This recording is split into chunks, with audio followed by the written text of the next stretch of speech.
I was finna be petty. I ain't gonna do it. We give praise, esteem, and honor to Abba and Shamayim in the name of Yahushua HaMashiach this day.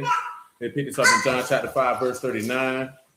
Search the scriptures, for in them you think you have eternal life, and they are they which testify of me, and you won't come to me that you might have life. I receive not honor from men, but I know you, that you have not the love of Alahym in you. I come in my Abba's name, and you receive me not. And if another shall come in his own name, him you will receive. How can you believe that you receive honor one from another, and not the honor that comes from Alahym only? Do not think that I will accuse you to Abba. There's one that accuse you, even Moses, in whom you trust. Had you believed Moses, you would have believed me, for he wrote of me. But if you believe not his writings, how should you believe my words? All esteem and praise to Abba and Shamayim in the name of Yahushua HaMashiach. Shalom, Jay. Come on, Sibo. Nehemiah 2:17. Then said I unto them, you see the distress that we are in, how Jerusalem lie waste, and the gates thereof are burned with fire. Come and let us build up the wall of Jerusalem, that we be no more a reproach. Then I told them of the hand of my Alahym, which was good upon me, also the king's words that he had spoken unto me. And they said, let us rise up and build. So they strengthened their hands for this good work. But when Sanballat the Horonite and Tobiah the servant, the Ammonite, and Geshem the Arabian heard it, they laughed us to scorn and despised us and said, what they say? What is this thing that you do? Will you rebel against the king?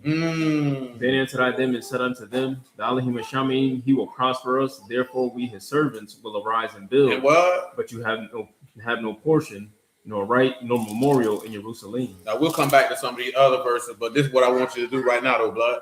I want you to read verse 19 again. Well, when Sanballat the Horonite and Tobiah the servant, the Ammonite, and Geshem the Arabian heard it, they did what? They laughed us to scorn. And did what? Despised us. And said what? What is this thing that you do? Will you what? Rebel against the king. How y'all gonna line that up? How you gonna line that up, man? Will you rebel against the king? I narrow it down for you. How you gonna line that up, man? Shalom, brother Ernie, man. Huh? You know how you gonna line that up, man?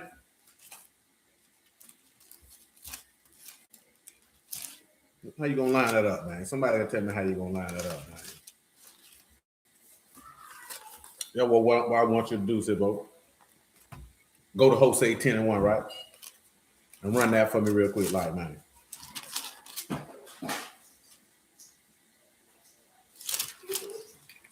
Yasharal is an empty vine. He bring forth fruit unto himself. Yeah. According to the multitude of his fruit, he have increased the altars. Indeed. According to the goodness of his land, they have made goodly images. What else? Their heart is divided now. Their heart is what? Divided now. And what else? Shall they be found faulty? Found what? Faulty. Tell them what faulty mean, man. That is Hashem, to offend, be guilty, to trespass. They done been found guilty. Go ahead. He said, he shall break down their altars. He shall spoil their images. For now they shall say, we have no king, because we fear not Yahuwah. What then should a king do to us? You said that we have no what? We have no king. And what should what? What then should a king do to us? What else? They have spoken words, swearing falsely and making a covenant. And you know what, Stanley? And you would be right. Shalom, Sister Virginia. I want you to do this here, though. What you just read? Oh, hold on. I'm trying to click what I want in my brain. Come over here to John 7, right? I want you to come over here to John 7, right? I want you to come over here to verse 40. Go ahead. Because it said the people were divided. We're going to throw that one out there on general principle. Most of y'all already know that, though. Many of the people, therefore, when they heard this saying, said, of a truth, this is the prophet. Others said, this is the Mashiach. But some said, shall the Mashiach come out of Galilee? Have not the scripture said that a Mashiach come of the seed of David, and out of the town of Bethlehem, where David was? So there was a division among the people because of him. And some of them, there was a what among the people? There was a division among the people. My God, today. Him. Go ahead. And some of them would have taken him, but no man laid hands on him. Go ahead. Then came officers to the chief priests and Pharisees, and they said unto them, why have you not brought him? The officers answered, never man spake like this man. Then answered them the Pharisees, are you also deceived? Have any of the rulers of the Pharisees believed on him? Any of them believed on him? But this people who know not the law are cursed. They know not the what? Know not the law are cursed. My God, today. Nicodemus said unto them, he that came to Yahushua by night, being one of them, do our law judge any man before it hear him and know what he do? They answered and said unto him, Are you also of Galilee? Search and look. Pride of Galilee arise no prophet. And every man went into his own house. Now see how I said they were divided. Now they mentioned, because we be talking about this here, man, and this is something that we talk about, and I've just had this conversation with others. You know, the people during that time period, man, they ain't fool with that man like that. And the reality is, I don't believe a lot of people in this dispensation of time will fool with him either. You know what I'm talking about? Especially when you're looking at, because again, you have to zero in. We just had this conversation the other day. Because a lot of people be like, if I was living back then, I wouldn't have rejected Jesus. Yeah, you would have. The same way he said when the people said, hey, we wouldn't have been partakers with our fathers in killing the prophets. And he said, you show forth that you the children of those who killed the prophets. You would hope that he would have gave you a mind. I think I mentioned this Wednesday, that he would give you a mind to serve him, because you don't know. Now, I'm mentioning this here because it's easy for us to Monday morning quarterback and read these words off this paper and make assessments and judgments about these people, man. You know what I'm talking about? But the reality of the situation is this. They probably knew the word way better than we do, just for the simple fact that they were raised in it their whole life. They never had an identity crisis. They never, know what I'm saying, that wasn't their life. So they had, and then this is the other thing. These are carnal-minded people, whether you want to accept it or not. They reading the text, they looking for certain things. So one of the reasons why they didn't accept him as the Mashiach, as the Messiah, as the anointed one is they expected him to be a warrior to liberate them. That's what they expected. You know what I'm saying? This is part of the reason why the apostles asked, will you restore the kingdom to Yasharal at this time? Because that's what they assumed was going to happen. So when they see him and they know, well, hey, man, he comes from Galilee. You know what I'm talking about? He's supposed to be born in Bethlehem. They don't know he was actually born in Bethlehem. See, you have the ability to read the text and know he was born in Bethlehem. They're there in real time. They don't know that. So the only thing they know is he from Nazareth. Books say Bethlehem. You know what I'm saying? Now, what other people was looking at is like what we read over here. Where is it at, man? Well, that's another place I'm thinking about, man. You know what I'm saying? When they say, well, when the Messiah comes, is he going to do more stuff than what this man done? Because remember, right after he said, you know, John, read 7:37 for me. Then we'll get John 19 and 12, or probably 10, because 15 is exactly what I want. In the last day, that great day of the feast, Yahushua said in pride, saying, if any man thirst, let him come unto me and drink. He that believe on me, as the scriptures have said, out of his belly shall flow rivers of living water. water. This spake he of the Ruach, which they that believe on him should receive. For the Ruach HaKadosh was not yet given, because the Yahushua was not yet ascended. And many of the people, therefore, when they heard that, saying, said of a truth, this is the mind. Now, see, they believed off of that. Now, I want you to pause before we go to John 19. I want you to go to John chapter 10, verse 34. Because then you had some people who believed because of his exhibition of the spirit and character of the Father, and they said, oh, yeah, this the one. You know what I'm saying? So you have to take that all into account, because it's real easy to talk about what you would have did in a situation you was never in. You know what I'm talking about? So you don't really know what you would have done. You can only say what you hope you would have done, or you would have mentally prepared yourself to do. Because they were looking for the anointed one. They knew when he was supposed to show up. And you know why they knew? Because the text told them. Like I've told you this before, right? When people be like, God work in mysterious ways, the book don't say that nowhere. You know what I'm talking about? He say he give his secret to his servants, the prophets. He gonna give the mystery to certain individuals, and they're gonna divulge said mystery, and then it's gonna be up to his spirit if he make it plain to you or not. But him just doing stuff just to do it, he don't operate like that. Now I know most of the time when people say God work in mysterious ways, he brings about things to accomplish his will in ways that the human mind can't fathom. You know what I'm saying? So what you thinking this going like this, in actuality, you know what I'm saying, it's gonna end up like this. You know what I'm saying? Or as it says in Romans 8, all things work to the good of them who are called by the will of God. You know what I'm talking about? So That's in the case, because I know people don't mean nothing by it. Yeah, it's plain upon the tables, and just like indeed, and just like he said in Proverbs, my words are plain to him that have understanding. You know what I'm saying? So when you know that Yahushua is coming, giving us an understanding, you know what I'm saying? When you're dealing with the testimony of Yahushua, to those who have understanding, those words are plain. To those who don't have understanding, those words aren't plain. And it just is what it is. You know what I'm saying? I just had to tell a little homie this, man, because he said he was burnt out, feeling bad. Say he been on here battling dudes on Clubhouse day in and day out. I say, why you be doing that? You know what I'm saying? Why you be doing that? Like, why fight, fuss, and argue with a nigga folk, man? If they believe what you selling, then they believe it. If they don't, they don't. You know what I'm saying? I've been telling y'all this for years. You ain't never got to convince nobody to believe in Yahuwah, man. If they gonna believe in him, they gonna believe in him. All you can do is put the money on the floor. If they see the value of what you put on the floor, then they gonna pick it up. If they don't see the value in it, then they gonna leave it on the floor. And it is what it is. So yeah, it's more like Isaiah 55. That's how I take when people say that. Yeah, no doubt. I get it though, you know what I'm saying? But when, like I said, man, when you understand the word and how he operate, then stuff don't be quote unquote mysterious. Because the mystery done been revealed.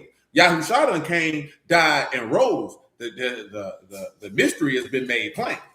Ain't no more mystery. You know what I'm talking about? But y'all already know that. Go ahead, man. Yahushua answered them, is it not written in your law? Ye are what? You are gods. He said, and if you call them gods into whom the word of Alahym came, then the scripture cannot be broken. What else? Say you of him whom the Abba has sanctified and sent into the world. You blaspheme because said, I am the son of Alahym. What he say after that? If I do not the works of my Abba, believe me not. But if I do, though you believe not me, believe the works. Believe the what? Believe the works. Believe my actions. That you may know and believe that the Abba is in me. Because that means he's saying, hey, you should believe the things that I'm doing fulfill the book. You know what I'm saying? So when you see me do 1, 2, 3, and 4, 5, 6, and 7, 8, 9, 10, 11, 12, then you're going to know, hey, this is the one who he sent.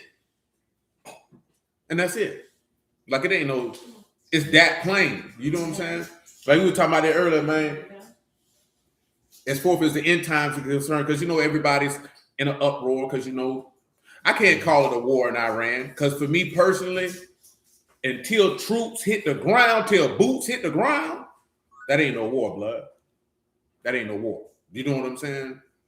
If you're using drones and fighter jets, that's a military offensive. Now, again, this is just my opinion. You know what I'm talking about?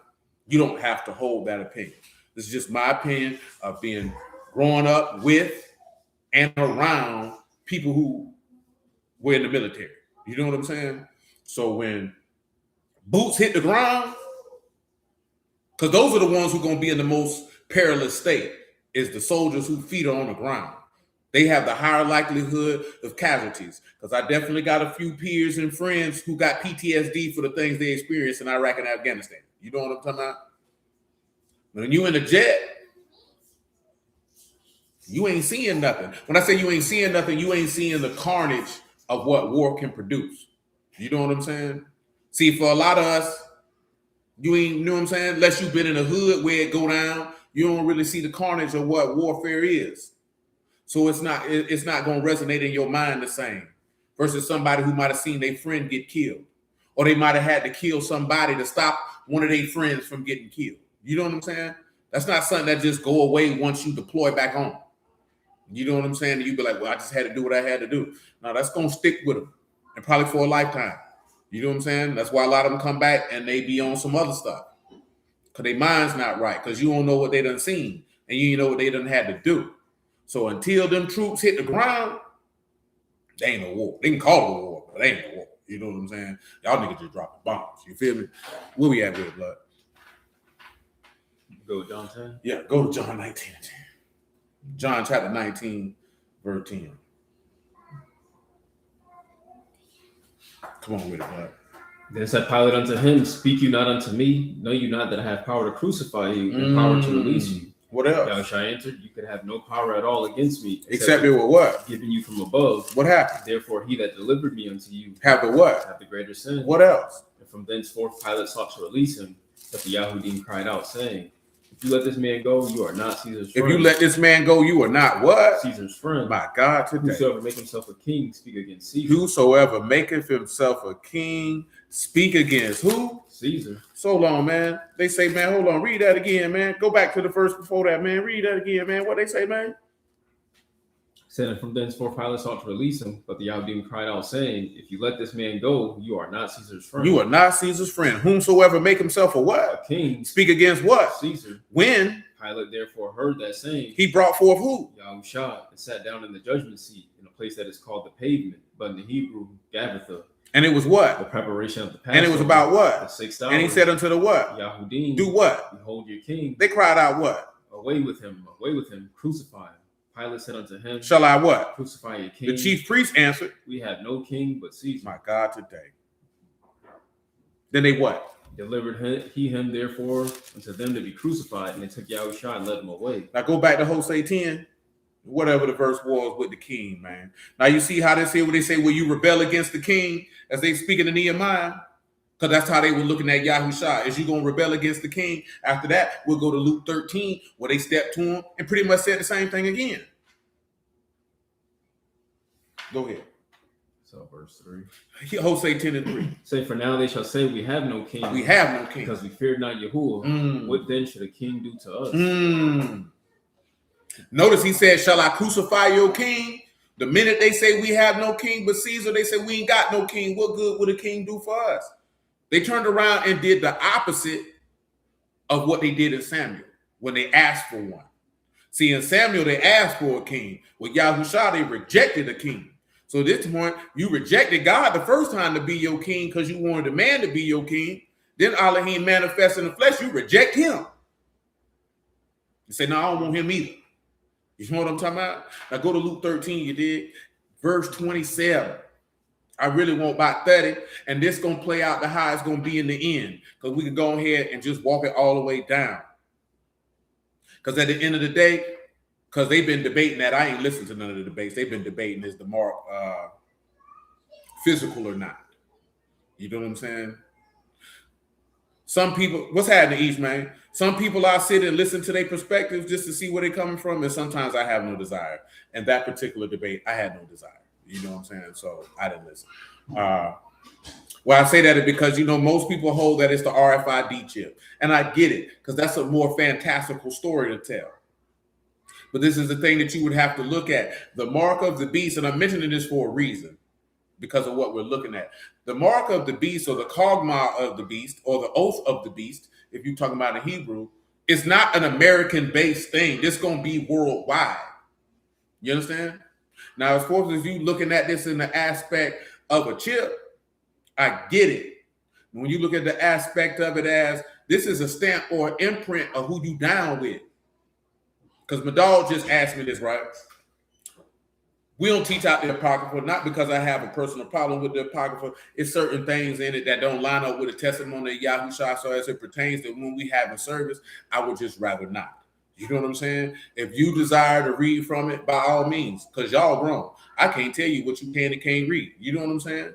As Mama Steph like to say, slavery is over with. You know what I'm saying? So you can read what you desire. We never teach live service with it. We done taught out the house with it. You know what I'm saying? We done pulled Mashiach with it. This is like 2011, 2012. You know what I'm saying? Before we was really, you know what I'm saying? We was outside with it. Let me just put it that way. You know what I'm saying? So yeah, Ecclesiasticus is something that is similar to Proverbs and Ecclesiastes. Some people attribute it to being, it's not attributed to Solomon, it's attributed to somebody else. I'm thinking about Wisdom of Solomon. But there's a particular verse in it that says, Esau is the end of the world and Jacob is the beginning. So my dog asked me like, okay, what you think about what that verse means? Now, from our point of view of how we're able to ascertain the text, we know, at least from the Greek aspect, world is the ungodly multitude that is hostile to Mashiach. And as we can see from the text, Esau would be the man of sin would be a descendant of Esau. Why? Because Esau has indignation against that covenant, and therefore he would want to be in league with anybody who has indignation against this covenant. We can read from Ezekiel 35, obviously him blaspheming Alahym. He says it plainly, I heard your blasphemies. So then when you take this into account that he's going to make intelligence or teach those who have indignation against the Kadash covenant, And that he said that when his father died, he would kill Jacob behind the blessing that's established to this Kadash covenant. Therefore, with him doing that, he would be rebelling against the God of his fathers, therefore Yahuwah, which is his king per Psalm 24. He's going to want to make war with the woman and the remnant of her seed, which have the testimony of Yahusha and keep the commandments of Alahym, as it says in Revelation 12. You understand? So when we look at the beginning of the world, at least from my perspective, okay, the beginning of the world is Jacob. That's the beginning, i.e., the rebirth or the birth of the kingdom of God, head by his son for 1,000 years until the kingdom of heaven is made plain. You know what I'm talking about? Now, I'm mentioning all this because Esau is going to want you to rebel against your king because he has. So in your lack of desire to rebel against your king, he's going to kill you for it. You understand? Now, Luke 13 and what? 27, I said? Mm-hmm. Tell me what that says. But he shall say, I tell you, I know not whence you are. Depart from me, all you workers of iniquity. There shall be weeping and gnashing of teeth. Back up to 24. Strive to enter at the straight gate. That's it. For many, I say unto you, will seek to enter in. And they can't make it. Shall not be able. Now, the reason why you hear that, man, it's going to get tight, blood. It's going to get tight. And that tightness is going to come down to how solidified you are in your faith that Yahusha is your king, according to what's written. Because them boys say, we ain't got no king but Caesar. They say, if he say he a king, then you make yourself, if you make, you know what I'm saying? What they just said, man, if you make himself a king, you ain't no friend of Caesar's. You know what I'm talking about? So if you make Yahusha your king in this particular time period, then you can't be a friend of the beast. You know what I'm talking about? And when we look at beast, it's just more so of dealing with, he's carnal. He's carnal. So therefore, he's going to conduct himself in a carnal fashion. And because it said he would rule by his sword, which is the blessing he had when he would break the yoke, and the beast is carnal, he's going to respond with violence. And this is how you know he's not going to be of God, because he say the wrath of man work, not the righteousness of God. This is how you know this man going to say he God and he not, because he using violence in order to push what he doing. Now, see, some people are like, well, that's what God do. No, he don't, nigga. That man don't use violence as a means to get you to adhere to him. Violence is used, for lack of a better term, because of your blatant wanting and flaunting disobedience. Because again, most people don't want consequences for their choices. You want to be able to make bad choices and be free from the consequences that come from said choices. And you feel like a merciful God should liberate you from those consequences. He has never said that. He said he forgives, but he don't clear the guilty. And if he don't forgive, then you have to suffer the consequences for what it is that you have done. Or as Ecclesiastes 8 and 11 say, that everybody here know what it say. Because the sentence against an evil work isn't executed speedily. It is privily in the hearts of the sons of Adam to do evil. Because all of us are grown adults. And we all know that when you participate in things that you ought not, and you were able to get away with it, it doesn't make you think I should stop. What does it do, Civic? It emboldens you to do it again. Why do you think dudes could continually commit crimes and end up going to prison? Because they got away with it. Dudes don't end up catching 2-3 hats because they just like they're in the third. They catch them because I killed one person, got away with it. I'll do it again. I'll do it again. Some of y'all used to steal out the stove. You know why you kept stealing? Because you got away with it. Say the hand, the works, the forehead, frontlets, front cortex equal your thoughts and your works. Indeed, each man. And it's literally, and I'm glad you said that because we were going to work our way to that. It's literally him copying what Yahuwah told you to do. You know what I'm saying? And people don't see it that way. See, the Madar who asked me that, you know, he's more inclined to think Islam is going to be a religion that will conquer the world and the beast would come from that. And it's not unreasonable for him to hold that perspective based off how Islam operates. But I would say because Islam is so far removed fundamentally in a lot of points from the text, I just don't see it that way.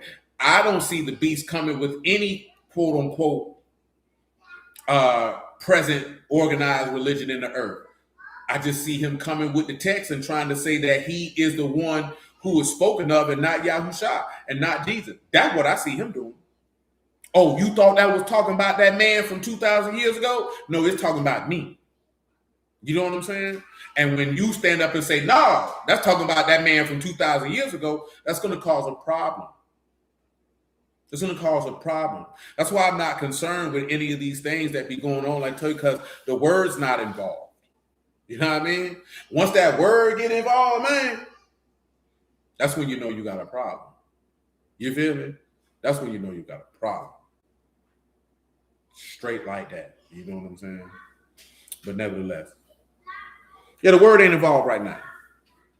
You know what I'm saying? Man, all you really do got going on right now, word-wise, as far as persecution is concerned, is of course you got countries that are hostile to any religious system that's going to be not congruent with the power structure of the country, say China or North Korea. But the reality of the situation is this. That's unfortunate if that happens to them people, but that's not the people that the book is focusing on is going to be persecuted.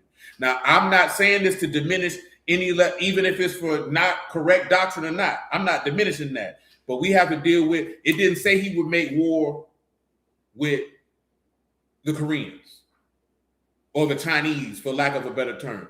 It says that he would make war with the saints and that he would, when the power of the Kadash people is scattered. Now, that doesn't mean that people from other nationalities or people can't be joined to it, but they're not the primary focus. And that's where we done got this stuff shifted, and we be kind of latching on to that with, for lack of a better term, replacement theology, because you see this happening to these people over here, and you thinking, well, it is Christians being persecuted. Listen, man, Esau ain't got no beef with no Christian, man.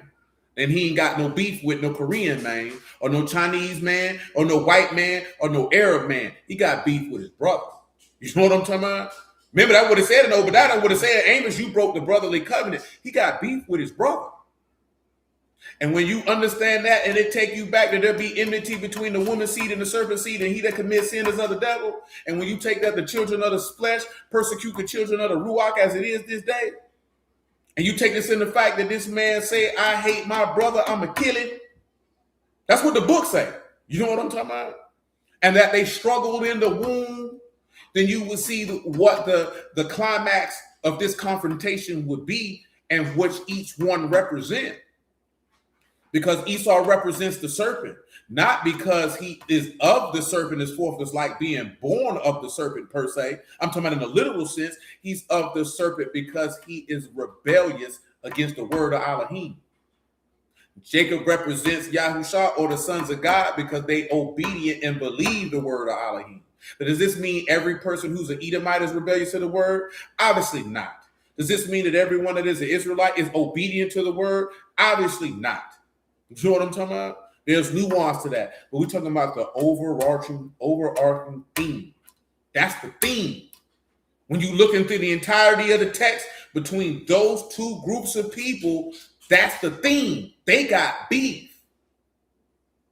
They got beef, and that's undeniable. So you think that's not going to play out at the end? Oh, it's going to play out at the end. So and I'm only saying this is, if you believe that so-called black, Negro, African American, you know what I'm saying, whatever epithet that you want to use,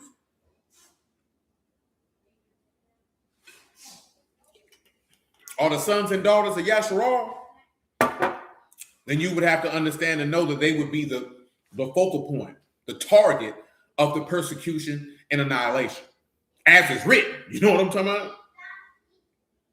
And if you're not being directly persecuted for the word, then you just need to make sure you keep laboring to get your soul together. Because once you see that group of people being explicitly persecuted for the name of Yahushua, then you know it's real outside. Because he didn't say he was going to persecute you. Indeed, there's, man, covenant keepers versus covenant breakers. Simple as that. You know what I'm talking about? And you got to remember, Esau despised the birthright. And since he despised the birthright, I mean, he despised the covenant too. Because to get to the right of the firstborn, you got to enter into a covenant with him. And that man said a bowl of lentils was more important than that. He said, what good is this birthright going to do for me, seeing I'm at the point of death? Let me get them lentils, man. You know what I'm talking about? And as we've talked about many times before, everybody focus, why he just ain't give it to him? Why you ain't paying attention? This man showed his heart in this instance. His God was his belly. Because he could have easily said, well, man, I ain't going to buy them lentils. Yahuwah will provide. But he didn't do that. He didn't do that. And nobody looks at that in that fashion because you feel like a person should be tried according to what you think should happen. Or, no, man, sometimes stuff got to happen so you can see the heart of the man in front of you. You know what I'm talking about? And he showed where his heart was at.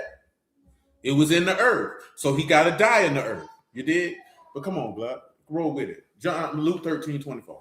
Says, strive to enter at the straight gate. All right. For many I say unto you will seek to enter in, and won't be, shall not be able. What else? When once the master of the house has risen up and have shut the door, and you began to stand without, and to knock at the door, saying, Lord, Lord, open unto us. Open us. He shall enter and say unto you, I know you not whence you are. I don't know who you is. Then shall you begin to say, we have eaten and drunk in your presence, and you have taught in our streets. You taught in our streets. But he shall say, I tell you, I know not whence you are. Depart from me, all you workers of iniquity. There shall be weeping and gnashing of teeth. Weeping. And you shall see Abraham and Isaac and Jacob and all the prophets in the kingdom of Alahym, and you yourselves thrust out. Thrust out, baby. They shall come from the east and from the west, and from the north and from the south, and shall sit down in the kingdom of Alahym. Behold, there are last which shall be first, and there are first which shall be last. The same day there came certain of the Pharisees, saying unto him, get you out and depart hence, for Herod will kill you. Herod gonna do what? Will kill you. What he say? He said unto them, go you and tell that fox, behold, I cast out devils, and I be cured today and tomorrow, and the third day I shall be perfected. Nevertheless, I must walk today and tomorrow and the day following, for it cannot be that a prophet perish out of Jerusalem. So the whole, man, we read it because he said, go tell that fox, because they was more worried about Herod. Man, he ain't worried about no Herod, man. You know what I'm talking about? I ain't worried about that dude, man. So the aspect of, come back to Nehemiah 2:19. And this is why I be meaning, though, sometimes you got to pause, look, focus on the nuance, because you can miss something. Read it again. But when who? Sanballat the Horonite and Tobiah the servant, the Ammonite, and Geshem, the Arabian heard it, they laughed us in scorn. And despised us. Guess what? Just on general principle, man. John 15:22.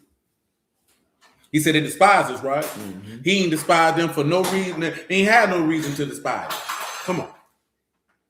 If I had not come and spoken unto them, they had not had sin. What else? But now they have no cloak for their sin. Come on. He that hate me, hate my Abba also. Uh-oh. If I had not done among them the works which none other man did, they would have not had sin. But now have they both seen and hated both me and my Abba. And this take you back to Psalm 69 when he tell you what? They hated me without a cause. You know what I'm talking about? He said they despised. What reason did they have to despise Nehemiah and the men who were coming to build the house? Not now. Go ahead. He said, but this come to pass that the word might be fulfilled that is written in their law. They hated me without a cause. He said, I always think of what Paul said, in season, out of season, without account.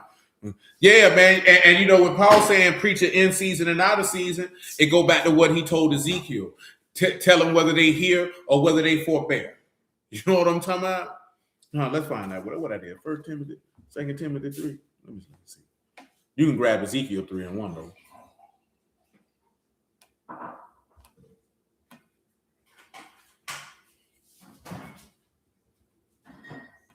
Go ahead. Ezekiel 3:1.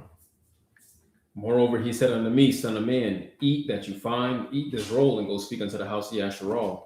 So I opened my mouth, and he caused me to eat that roll. And he said unto me, son of man, cause your belly to eat. Cause your belly to fill eat. Your bowels with this roll that I give you. That's right. Then did I eat, and it was in my mouth as honey for sweetness. And he said unto me, son of man, go get you unto the house of Yasharal, and speak with my words unto them. That's facts, Omar. For you are not sent to a people of a strange speech and of a hard language, but to the house of Yasharal. Not to many people of a strange speech and of a hard language, whose words you cannot understand. That's right. Surely had I sent you to them, they would have hearkened unto you. They would have listened. But the house of Yasharal would not hearken unto you, for they would not hearken unto me. For all the house of Yasharal are impudent and hard-hearted. Behold, I have made your face strong against their faces, and your forehead strong against their foreheads. As an adamant harder than flint have I made your forehead. Fear them not. Now listen what he told them. Tell them whether they hear or whether they forbear. Whether they want to hear or not. Tell them. 2 Timothy 4:1.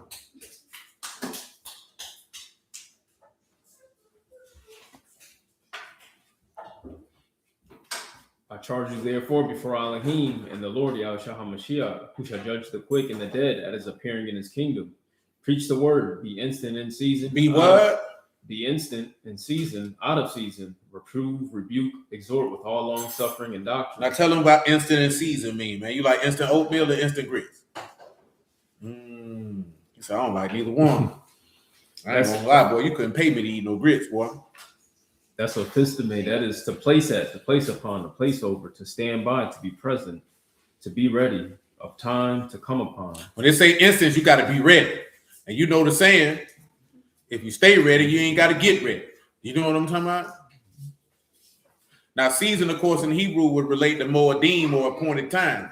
So, you know, you got to be ready at any time. At least how you would look at that from Hebrew. Yeah, season here is you could heroes that is seasonably or opportunity when the opportunity occurs. When the opportunity presents itself. You know what I'm saying? When I used to be outside with it, man, I used to tell people that I'm like, bro, I don't speak to people unless opportunity is granted. And if there's an opportunity, you got to seize it. You know what I'm saying? So you got to be ready for opportunity and be ready when there is no opportunity. You know what I'm saying? But you got to be ready.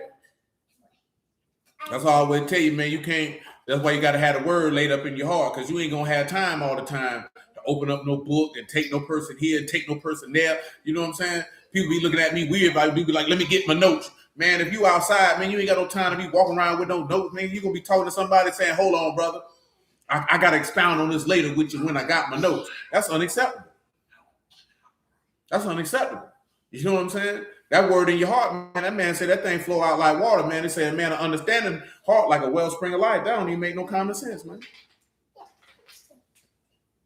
There be a lot of people be saying that. I got to get my notes. I got to get my notes. Man, notes is for you when you're in school, man. This the word of God. What you need notes for? That's crazy. I never seen my school teacher use no notes. I never seen my school teacher use no notes. That's what they specialize in. That's what they specialize in, man. And like my dog told the dude today, man, they're quoting Albert Einstein. If you can't explain it, whatever it is that you teaching to a 6-year-old, then you don't got command of that subject matter.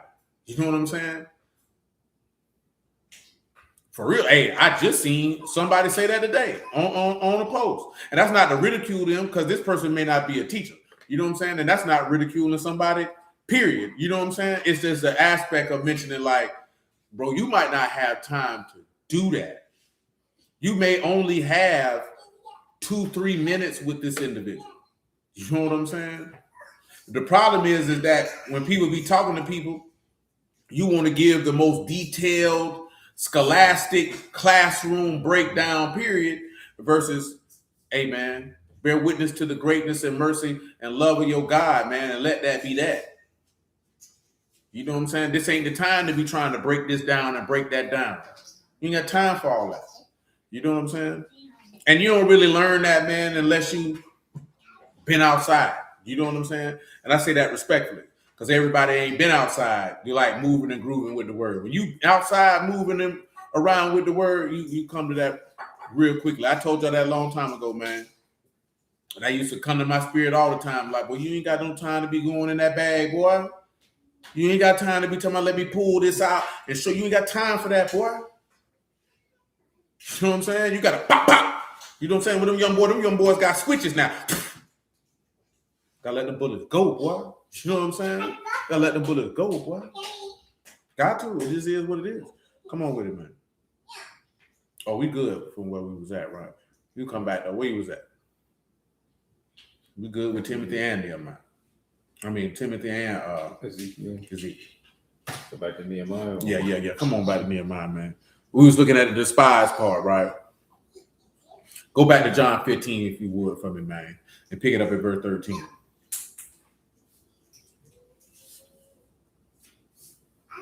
Greater love have no man than this, that a man lay down his life for his friends. You are my friends if you do whatsoever I command you. Henceforth I call you not servants, for the servant know not what his Lord do, but I have called you friends. For all things that I have heard of my Abba, I have made known unto you. You have not chosen me, but I have chosen you and ordained you, that you should go and bring forth fruit, and that your fruit should remain, that whatsoever you shall ask of the Abba in my name, he may give it you. Mm-hmm. These things I command you, that you love one another. If the world hates you, If the world what? Hate you. No, it that what? It hated me before it hated you. Go ahead. If you were of the world would love its own. Because you are not of this world, but I have chosen you out of the world. Therefore, the world hates you. And you just got to know that. And I know that'd be the hardest part for people to swallow. Well, that's true. You know what I'm saying? Is that, you know, the world is those who are hostile to the cause of Mashiach. And that'd be hard for people to, you know what I'm saying, to deal with, like family, friends, co-workers, you know what I'm saying, random strangers. They got a hatred for God and ain't got nothing to do with you. You know what I'm saying? And long before you got on the word, thought about being on some word for real, they already hated God. So they gonna hate you too. And it just is what it is. And I think for most people, when it's strangers, it don't bother you. But when it's somebody you really genuinely got love and care for, and you see that they hatred for God is being, you know, projected onto you, that junk hit different. That junk hit different. You know what I'm saying? Because I'm be honest with you, most of them get upset because you won't compromise the word for them. Like, and it's not like you walk around like a curmudgeon, you know what I'm saying? And just grumpy and this, that, there, and the third by every little thing. But it's just, you know, it's just some stuff they ain't gonna go for. You ain't gonna go for. You know what I'm saying? And then if folks say if it be your parents or grandparents, they usually gonna hope that sore spot gonna be them churn. You know what I'm saying? That's what they gonna angle at to see if you gonna fold with them babies, man. You know what I'm saying? Because a lot of people you don't want no problems with your people. But you ain't really got to have no problems with your people, man. It just be, hey, man, we're not doing that. We're not doing that. I'm not teaching them that, not showing them that. You know what I'm saying? I don't care if that's how you raised us. That's your business. I'm not on that. And, hey, man, your people get offended, especially if they call themselves being church-going people. You know what I'm saying? And it just is what it is. You know, you got to deal with, you know, me, myself, I'm a different type of individual, so I don't be giving a damn. You know what I'm saying? But I know everybody not like that. You feel me? You know what I'm saying? When I say I don't give a damn, like, hey, I just look at some stuff. It just is what it is. You know what I'm saying? I'm not like we was talking about, because I was just talking to Mama Steph about this, because she's thinking that we should write a book about the you know, the aspect of falling in love in contrast to godly love.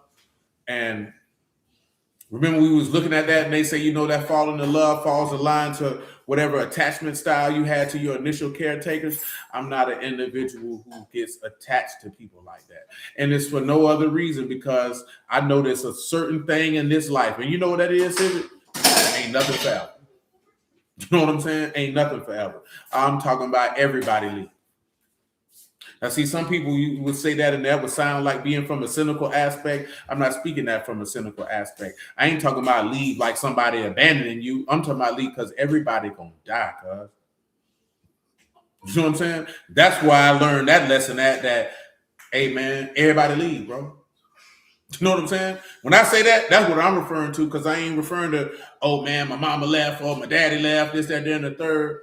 Boy, I came home at 6 years old, seen a nigga dead in the bed. You know what I'm talking about? So when you see that and you understand that, like, hey, boy, this life got an expiration date. So you can't be attached to somebody who, by nature, you know what I'm saying? When I say by nature, meaning the makeup of this physical body that we're in, they gonna leave, bro. They gonna leave. You know what I'm saying? Everybody got a day. You know what I'm talking about? So you can't get attached to people in that capacity, because y'all already know what happens. You know what I'm saying? You be around here grieved, messed up, you know what I'm saying, for 4-5 years behind that. Now, some situations is different. I get it. Especially when you're talking about a parent bearing their child. You know what I'm saying? That junk a thorn. You know what I'm saying? Especially depending on age and circumstances. You know what I'm talking about? Junk gonna be thorn. Shoot, I know grown people still going through it about their parents. You know what I'm saying? Shoot, my dog still going through it about his brother. It's been 2 years. You know what I'm saying? He's still going through it. Now, I will say in some aspects, when certain people pass, you're not going to be the same as you was before they passed. And that's just a given. You know what I'm saying? But it doesn't have to fall into the state of full-fledged emotional and mental instability. Because that's what attachment does. You know what I'm saying? Because I mention that because there's a point in time, yes, male or female, boy or girl, man or woman, at one point was attached to their parents. And you know why? Because that's normal. You were dependent upon them for survival, especially your mother, even more so if she breastfed you. You know what I'm saying? So when you look at that, but then there has to come a point in time as a healthy, functional adult that you detach from them. You know what I'm saying? But as I mentioned beforehand, and I'm only mentioning this because we just talking about this. When I say just talking about it, maybe like a couple hours ago, just going over things that possibly could, the premise of what could possibly be put in this particular piece of literature. You know what I'm talking about? What ends up happening is once people are detaching from their parents, they're seeking that same attachment from the opposite gender as an adult. You know what I'm saying? Shalom, Brother Marvin. And that's where it get tricky at. You know what I'm talking about? Because as a grown man, why are you trying to attach to a woman like you attach to your mama? And the fact that you think that you should attach to a woman like that is even more concerning. Now, see, when people hear that, they think it sounds cold and callous and unloving, but you're not looking at that from the state of a fully mature adult. A grown man should not be looking to attach to his woman like he was attached to his mama, because realistically, you looking to replace her, your mama, with her. You know what I'm saying? No, you can't do that, blood. See, but the reverse is a lot of women detach from their father, and then they're looking to attach to their husband, and they want their husband to replace their father. Do you know what I'm saying? That's why I mentioned that when you hear people like, I don't want to think. Children don't want to think. As a grown adult, why do you even want to cut your brain off? What is it about life that makes you not want to deal with it? Even when you're talking about this here, right? You know what I'm saying? And people thinking leadership is involved in the planning of leisure activities when leadership requires vision, responsibility, things of that nature. That ain't got nothing to do with planning no date. Average person don't want no leadership because you don't want the responsibility that come with it or the stress. Or the stress. Most notably the stress. You know what I'm talking about? Because when it comes to the stress, don't nobody really care about your stress. They just want the results. Nobody really cares. You know what I'm saying? So individuals don't pay attention to that. Part of the case in point, that's why when you know, well, you're probably not with this cracker because he old as hell. But when you notice, if you go back and you look at photographs of Obama or Clinton or George Bush, and you see how they look when they became president versus how they look by the time they left, it aged them. And you know what aged them? The stress. You know what I'm saying? The responsibility, the burden. That's a part of the reason why men die first. You know what I'm talking about? And a lot of it is the stress. Man, that cortisol be raising up, man. Your body hit fight or flight. You know what happened after that, Sid? The arteries get hard.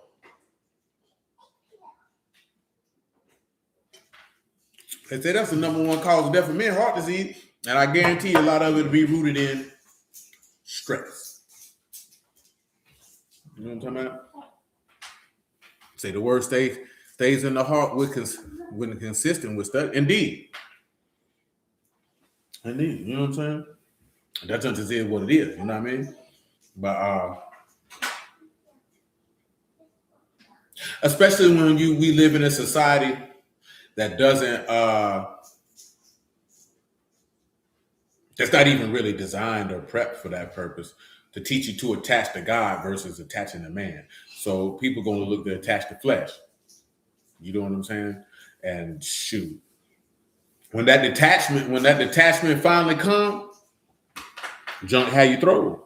Because even what we were looking at in the studies, I don't think I mentioned that to you. Who you think fall in love faster, men or women? Y'all answer that for me. Who you think fall in love faster and fall out of it faster, men or women? They did a study on this, by the way. Of course, it's not going to be comprehensive, but they did do a study on this.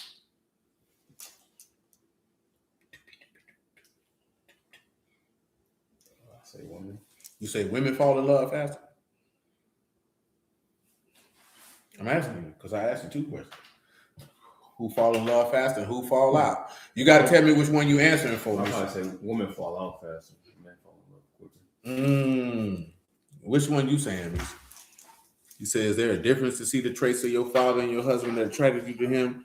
No, this ain't talking about traits. It's more so talking about when they did these certain studies and looking at it from a psychological aspect, they're talking about when people fall in love, just the neurological and hormonal response. You know what I'm saying? They say that harkens back to the attachment that you had to your original caretaker. Not necessarily on a nuanced level like that. You say men fall in and women fall out. Fall in and fall out is crazy. Michael said the same thing. And according to that study, y'all would be correct that men fall in love faster and women fall out of it faster. Now, I didn't look at the study yet, but for my personal opinion, I think a lot of dudes be wanting to be attached to a woman like they was attached to their mama. So therefore, their ability to want to be attached to a woman that quickly is extremely higher. Because remember, this is a hormonal response. You know what I'm saying? And again, as it said, it likened that hormonal response to drug addiction. You know what I'm saying? So it looks like women can get off dope easier than men. I don't know, man. You know, it depends on how many people they actually had in the study. You know what I'm saying? I think women might be infatuated faster, but if you're talking about that emotional attachment, I could see that based off life experience. You know what I'm saying? Yeah, based off life experience and the ability of how easy it is for women to walk away from somebody like that and move as if that nigga never existed.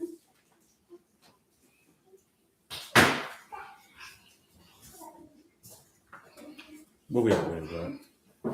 But I say, man, that joint, because the frame, like I say, we talked about it when we dealt with it last month. But it's just a framework of when you were caught with Yahuwah, that would be attachment. You feel me? So you say men love deep and give their life for the women they love, and I think women can be more fickle and leave if times get hard. And you say you would agree to that one, and I could see why you would say that, Nisha, to be honest with you. And that's just from life experience. I think women be more concerned with their own survival, so they feel like this ain't conducive to my survival or what I want. I'm gonna just leave.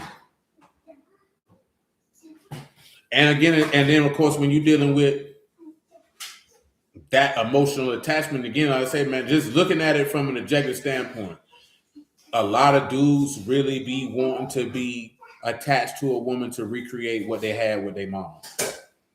You know what I'm saying? I don't know if I don't know if a lot of women want the attachment to recreate what they had with their daddy. They may want what their daddy may have done for them, for this dude to do it. But I don't think a lot of women are seeking to be attached to a grown man like they were attached to their daddy. Like men want a woman to be attached to a woman like he was attached to his mom. Say women fall out because they don't like monotony. Most want life to be a roller coaster ride. Like that Cyndi Lauper song, that boy, that wild. I think we raised to think about what's best for us by other women, and men to think about what's best for others and sacrifice. No, I mean, it's all opinion, man. I mean, when you look at a study, man, it can't be comprehensive because you're not studying every human being that's ever walked the earth or all human beings on the earth. So it's going to be subjective based on the slice of data that you have. You know what I'm saying? To be able to try to form some point of view. It can't be comprehensive and conclusive. You know what I'm saying? For the most part. You say, I can see that from life men want the family scene more than women. I mean, especially when you look at over here, because you got a lot of options. But see, I'm also referring to it as the aspect of, because you'll hear a lot of dudes say, "Man, ain't nobody gonna love me like my mama loved me." That means you moving to seek to attach to somebody like you were attached to your mama. And to me, at a certain stage of life, nigga, that junk is weird. You know what I'm saying? It's weird. Very, very weird. You know what I'm saying? Because that means you would be lacking somewhere. Like, why do you want this woman? Why do you want to attack? Why do you want to go back to the mind state, the emotional state of a child? Because if you want to attach to this person like you attach to your caretaker, that means you want to be dependent on this person in a certain aspect. And it's not going to be dependency like people would look at dependency as. This is going to be an emotional dependency of some sort as a grown man.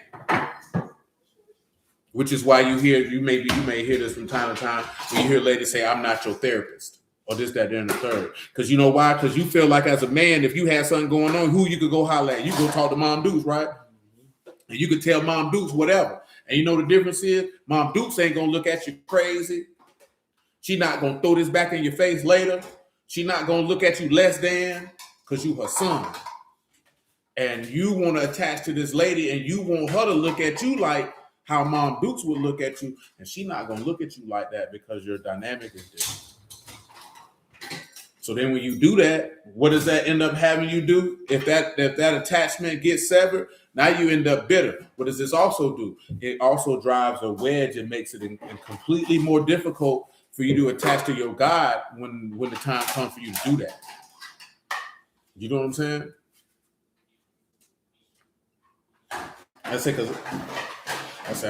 We're gonna delve into deep because I know Mom Bruce gonna find all the source material necessary for us to write this out. You know what I'm saying? Because we're looking at it from a contrast of the word versus, you know what I'm saying? Versus just on a, for lack of a better term, a secular standpoint. You know what I'm saying? It's just an interesting thought process of the mind and how people want to be. Because we don't want to attach to Yahuwah like that. And I know why, because you can't see him with your eyes and you can't grip him with your hands. You know what I'm saying? So you don't feel like I can attach to him in that capacity. That's because as he gets older, he recognizes what she went through to raise you as a single parent. For some, and for those who don't come from that dynamic, it might be different. You know what I'm saying? I just think a lot of dudes be pining for somebody to love them like their mama love them. You know what I'm saying? And I think a lot of gentlemen get to the point where they realize ain't nobody gonna love you like that. And they get sad about it. And I don't know what you're sad about it for, because I don't know why you have this anticipation for somebody to do that. They don't have that vested interest in you.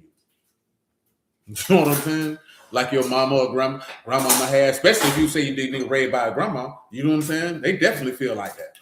Because now you're getting two types of motherly love. You know what I'm saying? You getting the motherly love she had for your parents, and then you getting grandma love on top of it.